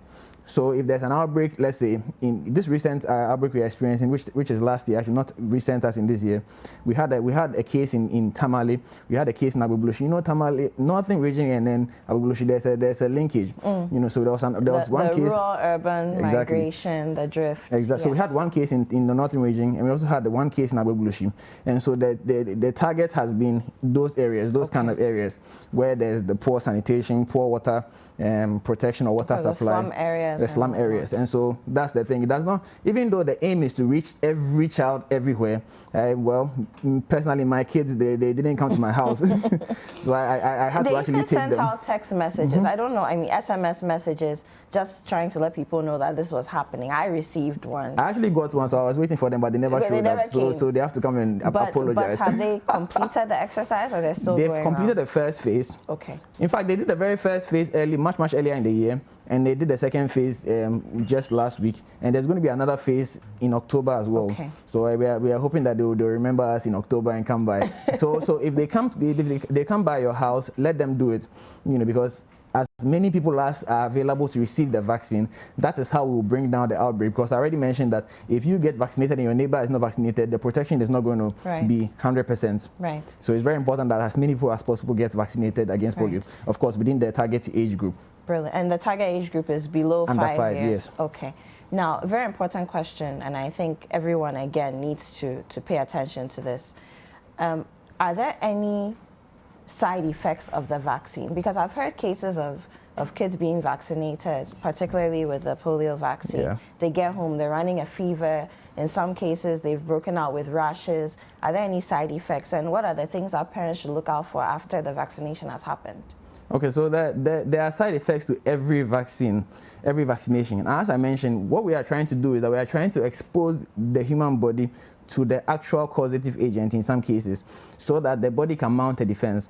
So it's like you catch the polio virus, then you take out their bites, and then you introduce him or her to the human body. To the body, the human body does not know that you have taken out the bites, so the body will mount the same kind of defense that it would have mounted if the polio had attacked. Right. But because this polio does not have a bite, the body is able to win the fight. Okay. And so in the course of the fight, you as a human being, you're going to experience the same symptoms that somebody who had been exposed to polio would experience. So the child may have the fever, may have the runny nose, because most viral infections will give you the runny nose and the headaches, but the child cannot complain about headaches, so the child will become irritable. So you notice that there's fever, there's some irritability, refusal to eat. You know, in some cases, they may actually get the flaccid paralysis. When we say flaccid paralysis, we mean that you may actually notice that the limbs have become weak. Numb, so, okay. And so that's why you have to monitor this child, especially within the first 24 hours to 48 hours, as closely as possible, and then report back to the hospital or the child welfare clinic if you notice any of these things. So fever, irritability, difficulty to feed or refusal to feed, and flaccid paralysis, if we are talking about polio vaccine specifically. Okay. But all other vaccines have similar things. So even if you went to take a vaccine for yellow fever or any of the other diseases, if you notice such symptoms, you have to return to the clinic as soon as possible. It does not mean that the vaccine is not good. It does not mean that the vaccine is fake. It just means that the child is mounting immunity, like an immune response to the vaccination he or she has received. Okay. So my last but one question would be, we've said that the target groups are below 5 years of age. Are there adults who can contract polio? It's not. It's. I have not come across any such case. Does it have to do with the level of development of the human body? It does, and also the level of immunity. You see, because if polio is in the environment, and so if many of us have been immunized or vaccinated, usually the kids that are most at risk because their immune system is not too well developed, so that's why we focus on them. By the time you cross the 5-6 year mark, you've become robust. You can deal with everything that the environment throws at you, and so that's why we don't focus too much on them. Okay. And again, the data does not suggest any the data that does not give us any information to target that age group. All right. So the age group of focus is the under 5s. Okay, makes sense. So Dr. Usu, final words on polio. So polio is a disease that we can actually beat, and we've done so well. If you look back in the data from the 1980s coming down, you realize that we are almost at the finish line. Thank God. Our case count is way. I mean, if you compare current case counts to what we had in the 80s, you realize that it's down by over 99%. And all this is due to vaccination and education. But unfortunately, we are getting to a stage where people are becoming overly conscious about vaccines, and so we are getting people who are saying that I'm not going to vaccinate my children. Okay. And so it's creating problems, you see, because of course, because they didn't see the adverse effects in the 80s and the early 90s. Exactly. So we are getting a lot of resistance from people who think that some people are using polio vaccine as a means of exactly, And so my advice is let the children have the vaccination. Okay. Let the children have the vaccination so that we can protect each other, and we can also kick out polio. So that polio could become the next smallpox. Smallpox has been eradicated eradicated a long time ago, we can also eradicate polio as well. Okay. So, Dr. Usu, thank you so much. We'll see you again next week. Definitely. You're always here with us. Very grateful. Your social media handles, how can we find you? Well, you can find me on Facebook and Instagram at Kelvin Owusu MD, and then on Twitter at Nasa Epuku. And if we DM you, we answer. Oh yes, I do. Actually, all our questions. I do. I try. So, ladies and gentlemen, the basics of polio. Pay attention to everything that Dr. Usu has said, and if the community officers do come to you during the next phase in October, allow your kids under 5 to be vaccinated. It's very important. Let's kick polio out of Ghana. That was the mantra some years back. Our entertainment highlights are up next.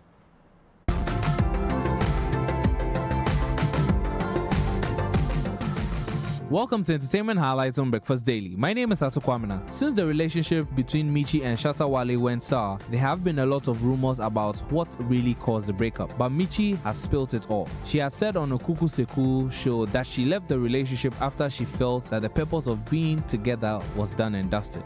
Michi further stated that even though cheating was part of the reasons she left the dancehall artist, she decided not to be a bother to Shatta Wale. She wanted him to be himself. You see, maybe I would use this here, and I always tell people, say, I didn't leave him because of cheating, because of even our fights, our arguments, no matter how violent or whatever they got, and that's not the reason. I want him to live. It was all there. There are factors. Okay. But that was not the main reason. Okay. Main reason, any secret. The main reason, I just want him to live. Everybody likes him the way he is.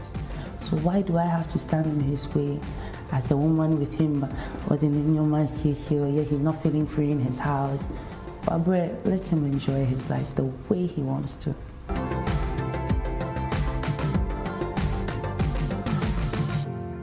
New Artist of the Year 2020 at the Vodafone Ghana Music Awards, Fameye has spoken about how the people close to Okomfo Kwade react when they found out that he has used the singer's name and image. Speaking in an interview on Hits FM, Fameye indicated that while the people close to Kwade were not angry for his actions, they were not cool about his decision. He added that he used Kwade's name and image on the cover art, and this did not sit well with the popular singer's people. Fameye also used Kwade's style of singing and rapping on a couple of his songs. At the moment, he says he has apologized to the people and is hopeful to do a song with Kwade in the near future.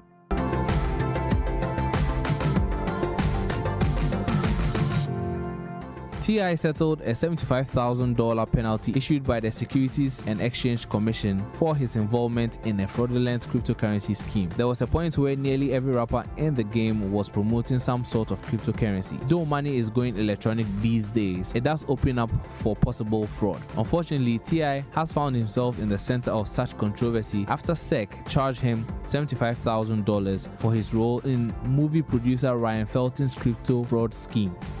And that's all for Entertainment Highlights on Breakfast Daily. My name is Ato Kwamina.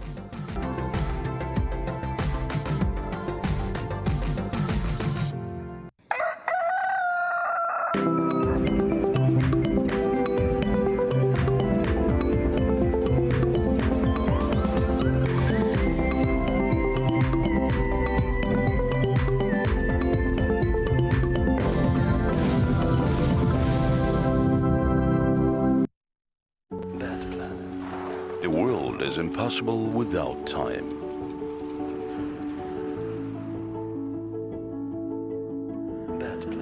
Time is endless motion.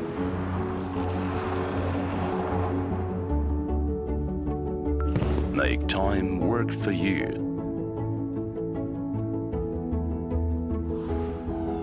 Bet Planet. Time to bet.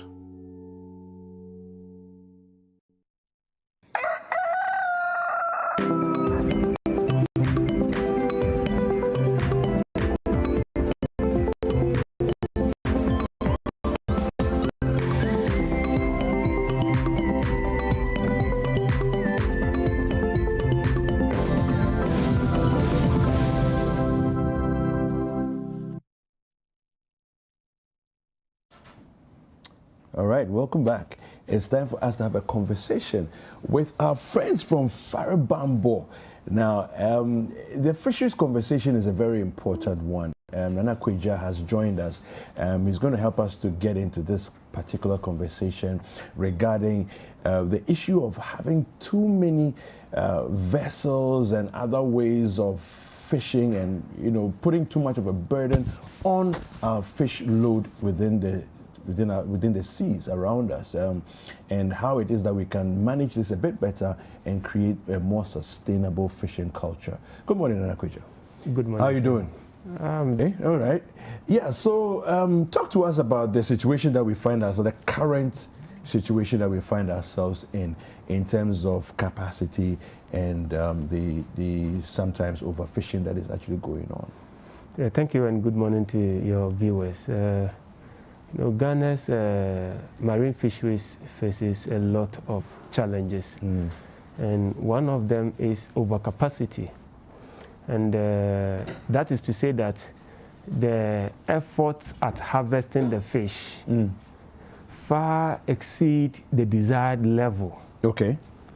So in more simple terms, we have so many canoes, we have so many vessels, we have so many fleets, let me put it that way.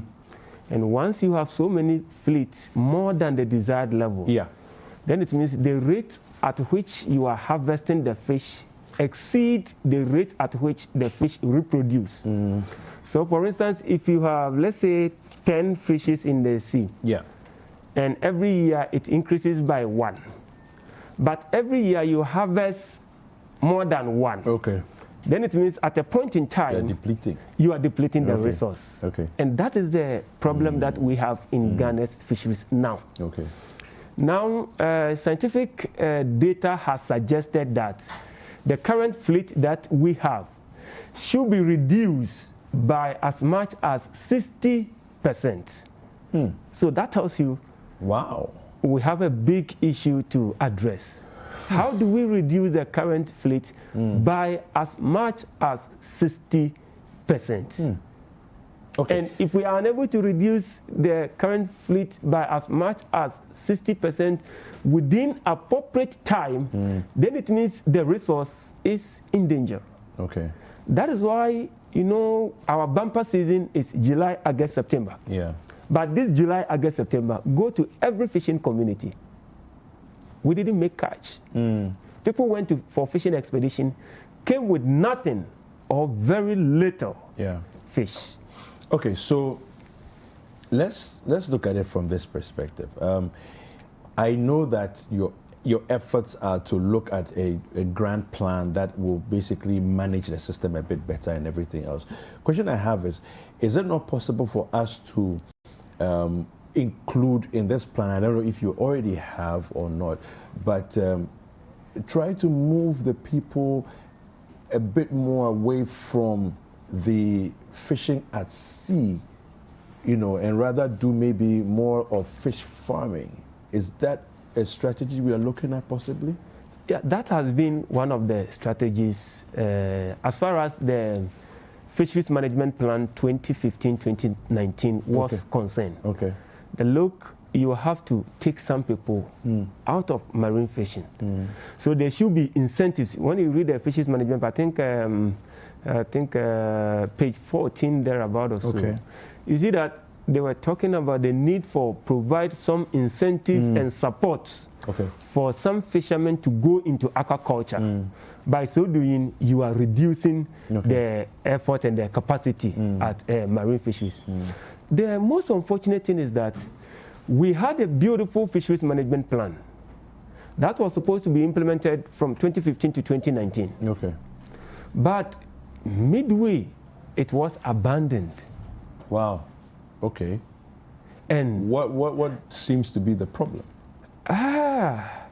Well, what some people say is that the various stakeholders, in the fisheries, we have the artisanal fishers, we have the semi-industrial and the industrial. So the various stakeholders, after agreeing to some specific strategic actions, later on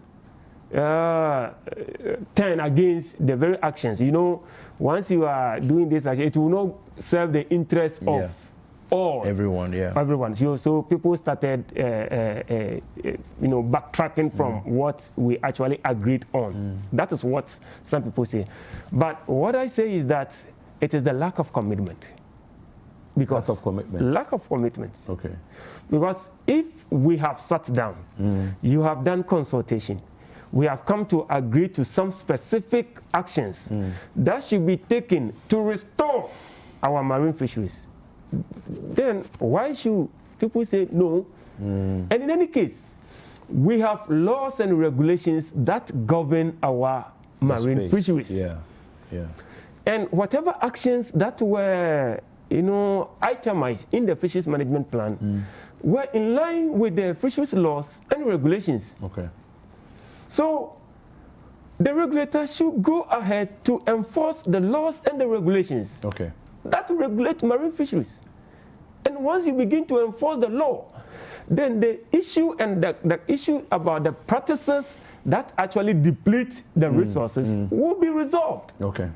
So yes, the stakeholders were complaining, but the point is that, are we in normal times as far as our fisheries is concerned? No. The resource is fast depleting. We are in danger, yes, of completely wiping it out. Yes. Yeah. And so if we have all come to agree to certain specific actions that should help to rebuild the resource, to save the industry, there should be that will, that commitment to enforce so that we will address that issue. So that is what was done. What are some of the strategies for reducing the situation of overcapacity, as you mentioned earlier? What are some of the strategies that we put in place? There are a number. Overcapacity issues have, so you also need to adopt multifaceted approach in addressing it. In the Fisheries Management Plan 2015-2019 that I earlier mentioned, there were some specific actions, strategic actions that apply to, for instance, industrial vessels. Okay. That apply to artisanal fishermen, canoes. The issue, in the case of industrial vessels, there was the need to remove the non-performing vessels from the register. Those who are committing fisheries infraction, there was the need to revoke the license that has been given to them. By so doing, you reduce the number. There was the need to reduce the days that they spend on the sea for expedition. There was the need to increase the duration for the closed season. In the case of artisanal canoes, there was the need to continue with the registration so that we get a proper data on how much canoes do we have and how much people are involved in artisanal fishing. There was the need to limit new entry. Another thing was to increase the 1 day in the week, one holiday in the week. In fishing, artisanal fishing, Tuesday days off. Yes, a day off. There was the need to increase it to 2. To reduce the effort. So all these things were mentioned, which it was agreed that it will help to reduce the capacity that we have. Unfortunately, because this plan was abandoned midway, we were not able to implement it to the fullest. Notwithstanding, the regulator, the Fisheries Commission, has begun the process of preparing another comprehensive fisheries management plan, which I want to commend the Commission for that. Because we cannot have a fishing season without a management plan. But what about, so a new management plan? I mean, the old plan seems to have been a good enough comprehensive plan. Why not just continue with that and just implement? Times have changed and things have changed. If indeed some stakeholders raise issue about some of the strategic actions, then there's a need for us to engage, revise those actions that were agreed on. We cannot have it just, one time, restore everything. It is a process, and it will take a time. So we need to do this kind of engagement and consultations and agree on some specific actions that can be taken. If you look back to the experience that you had from 2015, when initially they were being implemented, which of them would you say were more successful than others? The close season, the industrial, the close season, extending the close season, I think was done, with the canoes, artisanal fishers. The registration of canoes were also started.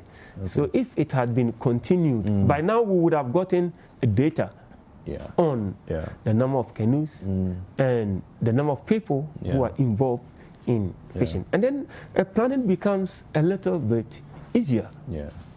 What are some of the strategies that people kicked against? What are some of the main ones that you found that the majority of people were kicking against? I think that one the Fisheries Commission will have to speak to that. Why were you not able to implement this plan? What were the challenges?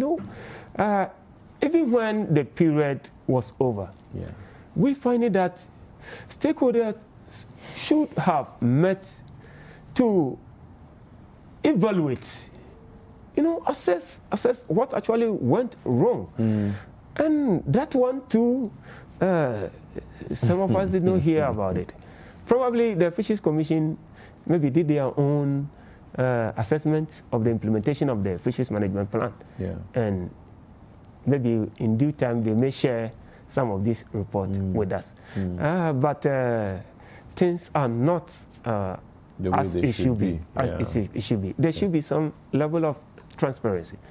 The issue about the number of vessels, even fishing in Ghana, is shrouded in secrecy. Because it's become difficult to even know the number of vessels that we have.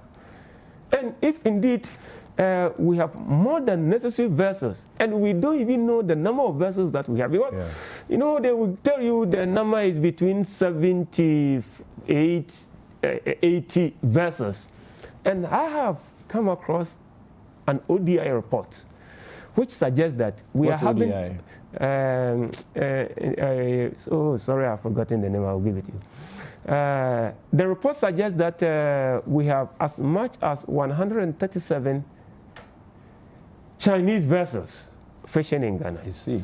I usually don't want to say Chinese vessels because our laws forbid foreigners from fishing. So we have these Chinese vessels have Chinese affiliation. I don't want to go by it because these vessels are registered in the name of Ghanaians. So they have Chinese affiliation. And I understand that Ghana has the largest registry of Chinese vessels outside China. Wow. So, but that's a testament to the lack of enforcement. Major weakness in our enforcement. That is our problem. If we really want to address overcapacity in fishing, then there is the need to manage the resource. If you have to manage the resource, then there should be a comprehensive fisheries management plan, which I have said that the Commission has begun the process. The draft has been shared among the stakeholders. So hopefully we will come out with another fisheries management plan. There is the need to look at conservation and restoration. Now, recently, artisanal fishers peacefully protested to create the necessary awareness that we are in danger. As far back as 2015, the Scientific and Technical Working Group warned that by 2020, if nothing is done, our artisanal fisheries could collapse.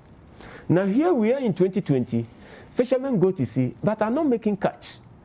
So it becomes more scary, for which reason artisanal fishers peacefully protested. But then you come to the IEU, the illegalities that goes on in our fishing.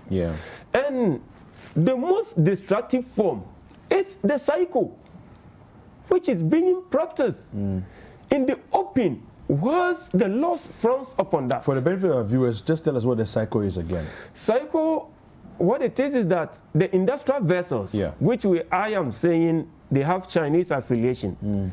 Other people will say Chinese versus, but I will always want to say versus with Chinese affiliation. You know, they have been licensed to do bottom trawl. Okay. Artisanal fishers do surface and midwater.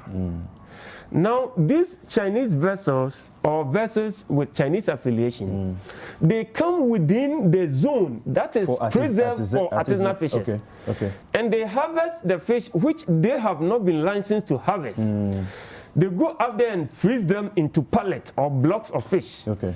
And they now sell it to agents at sea who come to the fishing communities and sell it to resell. them. Wow. So what actually happens is that the very fish, the small pelagics, that is a preserve of artisanal fishers. Yes.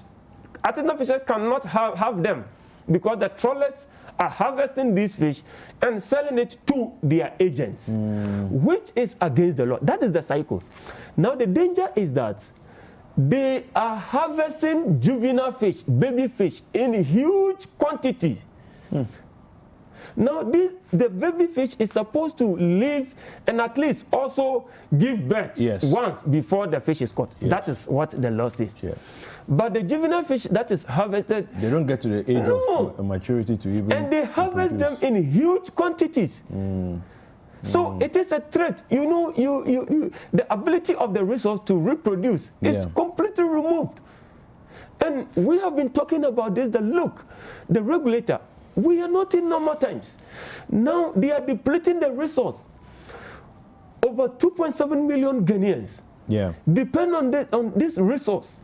How can we sit down for few trawlers to deplete the entire resource and collapse the artisanal fishery? So do something about it. And that actually called for the peaceful protest. I'm going to read something to you. I've just seen something online.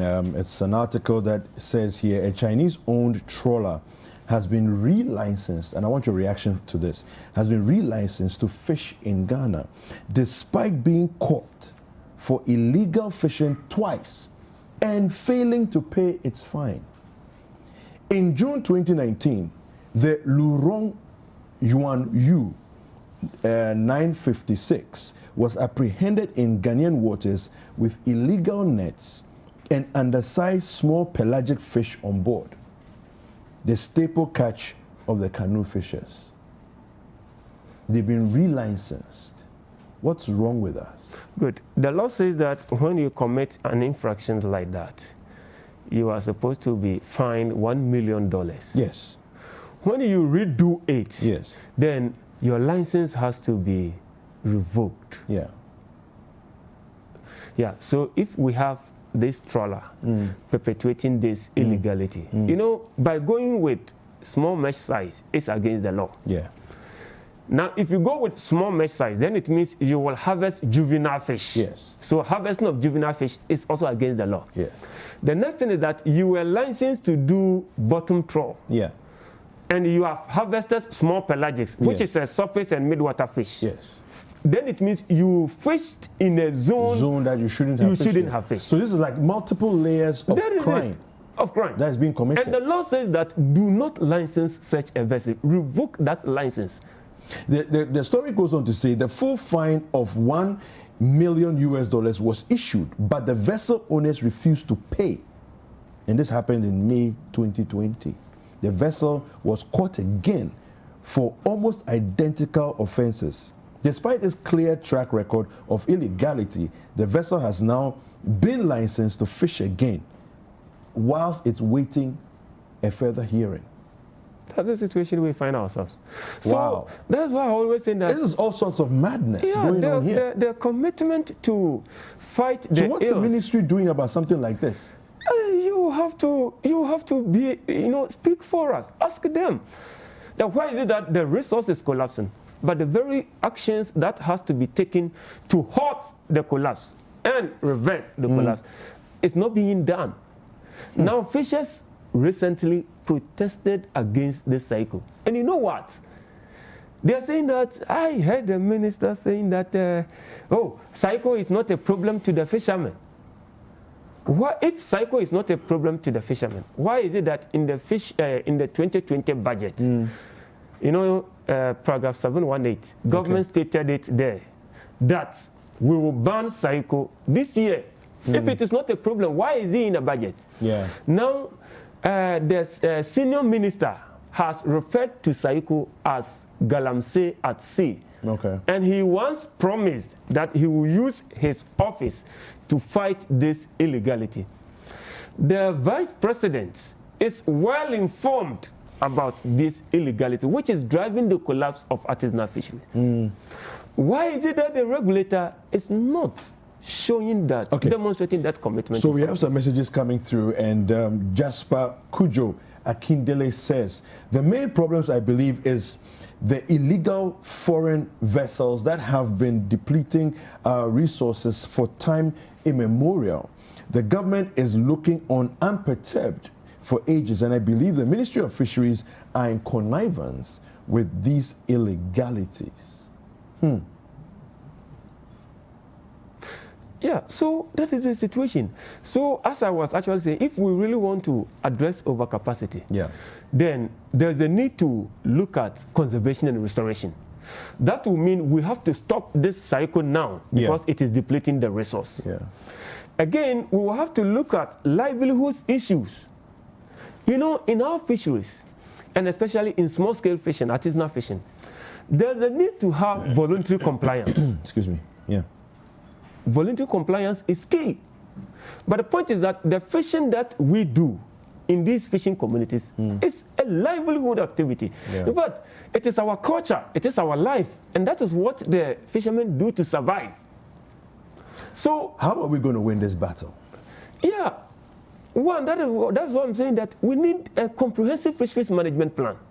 But we had one, 2015 to 2019. It was not implemented.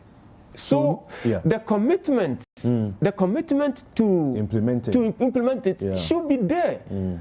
Cycle should be stopped because it doesn't address the issue of conservation and restoration. We need to look at livelihood issues of artisanal fishers. Can we diversify? Can we diversify the activities so that they can have some other sources of income to survive? Then we need to talk about the participation of the people in the governance of our fisheries. And that actually calls for the co-management. And this co-management document has been there. I think the last time the sector minister said that cabinet has finally approved the co-management. And that is a plus for the ministry to have the co-management policy approved. It should be rolled out so that we can have the co-management scheme. You know, the co-management scheme ensures that the ordinary fisher now participates in the governance, of the fisheries. Of the space, And once you participate, then the issues, share your thoughts, your views, and they are factored into it. And that helps everyone to do his or her bit to support whatever actions that have been taken. So the co-management issue should be looked at. Livelihood issues of artisanal fishers should be looked at. Government should invest in fishing communities. Government should invest in fishing communities. So that you diversified the livelihood sources or livelihoods of the fishing community, and then they can now cooperate when it comes to issues like that. You know, when government was about implementing the close season, you know how tough it was for the first year. But then the second year, you know, there was this engagement and fishers embraced it. And I want to tell you that the fishermen overwhelmingly supported the move. The reason is that this is the only resource that we have and the only resource we depend on. So if for once the regulator says that let us do this to save the resource, it serves our own good. So fishermen, you know, bought into that idea and observed the close season religiously. It is unfortunate that, you know, whilst we were off, you know, the trawlers were moving here about and still landing cycle fish. I was in Mumford a few months ago, and I noticed the breakwater that was being built there, and then I found out, you know, that there's a plan in place to have about 10 breakwaters along the Atlantic coast of Ghana. How much impact will that have on this conversation that we are having, if at all? Yeah, it's fantastic investment, and we are even calling for more, that every fishing community must have a proper fish landing site. Yeah. It actually promotes the business and then addresses post-harvest losses. Okay. So it is perfect. Okay. Except that we need to address these issues simultaneously. Look, we are having the fish landing site improved at a time when we are not making catch. Yeah, so it doesn't make any sense. Okay, so we appreciate that, and now we want to commend government for that investment. Yeah. And we even think that, you go to areas, Ekumfi, for instance, they do not have proper fish landing sites. Yeah. So you always have to travel to Axim or Western part, those kind of things. So having those landing sites is key. We appreciate it, and we commend government for that. But the commitment to fight what is actually driving the collapse of our fisheries is equally important. Okay. And one of it is that let's enforce the law. Let's stop this illegal transshipment. Okay. The harm that these vessels are perpetuating and driving the collapse of our fisheries. Let us stop it. And do you know what? The government has actually stopped this before. Okay. What do you do? By our laws, these trawlers are supposed to land at designated ports. Okay. They are catch. Okay. In our case, Tema and Takrady. All right. What is happening is these are the trawlers? Yes, these are the trawlers. Okay. Now, when you direct them to land at the designated ports, then you can now inspect their catch and inspect the GS that they are using. Okay. But if you allow illegal transshipment as it is done, then you are not addressing the problem. So if the regulator really want to save the industry from collapse, direct the trawlers just as they were directed in 2018 to land their catch at designated ports. Yeah. Then they will not come and harvest the small pelagics, which is for artisanal fishers. No, because once you harvest them and you come and land it at the port, you'll be apprehended because you have gone against the law, and you'll be fined 1 million. Yeah. And to be fined 1 million is not. So if they are made to face the law as it is, they will not be perpetuating this. Okay. But now what is happening is that they harvest these small pelagics, and then at high seas they freeze them, and then they transship them illegally onto adapted canoes, and that is what is landed in Elmina, Manford, and Axim. So the regulator should go ahead, government should go ahead, the president should go ahead to direct the trawlers to land their catches at the designated ports. Okay. And once they begin to land their catches at designated ports, they will be compelled to stop harvesting what they are not supposed to land. Okay. And that will addresses the issue of the dumping and those kind of things that people are talking about. Okay. I think the commitment to fight this should be there. And once the commitment is there, we'll be able to, overcome this challenge. Okay. Until we do that, the sector is collapsing. Okay, so there's a message here on one of our Facebook viewers, and it says, this is coming from Jan Yeboah, Andy Jan Yeboah, and says, I think you need a more comprehensive explanation of how things are done to curtail the illegal fishing. Contact the Minister, Honorable Apiorkor, is doing a whole lot for the sector. She neither sleeps nor rests. It goes on to say the Nana Addo government and the ministry are doing everything possible for the fishers. All equipment for fishers are being provided to boost livelihoods, especially during the closed season.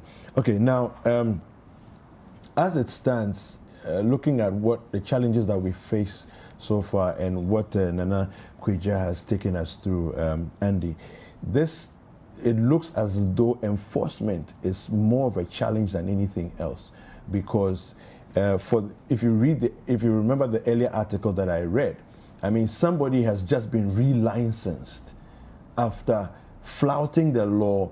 A fine has been issued. They've not paid the fine, and they've been relicensed. It calls a lot of things into question about our commitment to actually enforce the law on this matter. Your final words, final thoughts. And that is that. So our argument is that yes, government in several ways is doing something or certain things.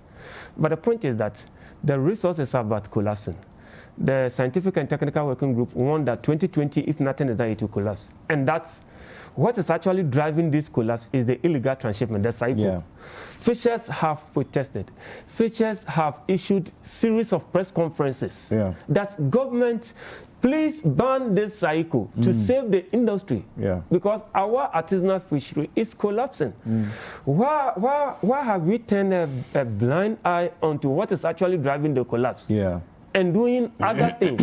Yeah. I don't mean to say the other things are not important. No. To give fishermen premise as we are having is good. To give us outboard motors as we are having is good. But our major problem is that the resource is collapsing. Yeah.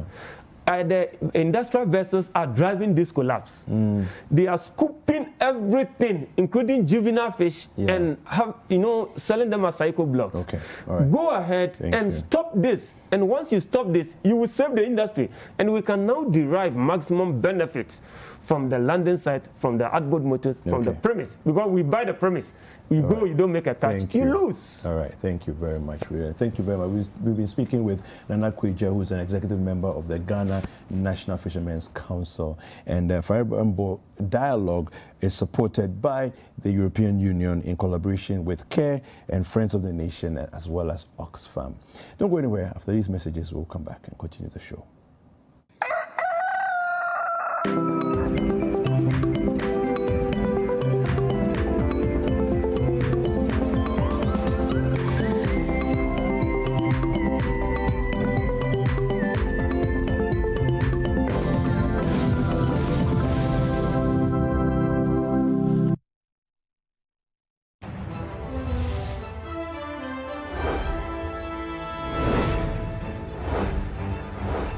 Election 2020, Ghana makes a choice.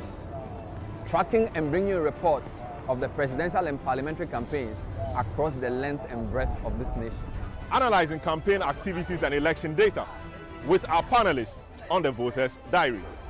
The Voters' Diary is the most factual, instructive, and balanced election 2020 analysis program on television. The Voters' Diary every weekday on Citi TV from 3 p.m. to 4 p.m. Stay informed on all the relevant issues on election 2020.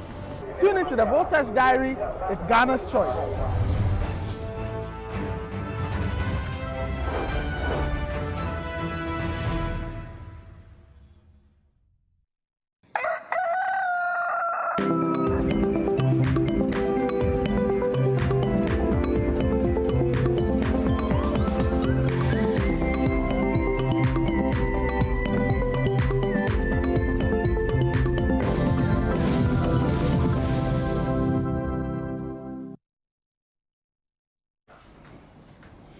All right. Welcome back. Well, show is just about wrapping coming up to an end. Yes. But there are a few things we need to remind you about. Keyboard Idol, which is Ghana's biggest keyboard talent competition, airs every Saturday at 7 p.m. But there's a catch. You have the opportunity to vote. And voting closes on Thursdays at 5 p.m. So please, if you haven't seen what happened last weekend, you didn't see the contestants and how they wowed the judges and everybody who was watching. Go to the Citi TV Facebook page, go to CitiTube, see what happened. There's several repeats throughout the week, and then cast your vote before Thursday at 5 p.m. Very important. You don't come and cry and say, me, they evicted my contestant and Jessica and the judges. You didn't vote. It was your fault. Please vote. Star 447 star 973 hash. Don't forget vote, and vote as many times as you want to. All right? And call all your family members. Call everybody. They should also vote. Very important. And speaking about voting, the Voters' Diary on 97.3 Citi FM with Abna Nyamiche Ampedu. Yes, the name sounds wonderful. It's fantastic. And on Citi TV with my very own sister. The Vivian Kai Loco. Kai Loco. Her business ship. Yeah, so catch the Voters Diary. It's an election year. And look, when we talk about elections, it means that somebody needs you to put them in an office. So please, please, please pay attention, understand everything. And tomorrow, Wednesday, hello, Mr. President. If you have issues in your community, send your videos and your messages about the things you're going through to hello, Mr. President TV at gmail.com. And we'll talk to the authorities who are in charge so that they bring everything to perfection for you. Yes, absolutely. Okay? And of course, class act as well. It's BECE time. Your kids are going to SHS. People are home. Kids are home. Watch class act 5:30 Mondays to Fridays. Absolutely. Well, it's been a fantastic morning. My name is David Kwekusichi. And I'm Apiorkor Abe. Thank you for staying with us, and we'll see you tomorrow on the Wednesday edition of the show. Same time.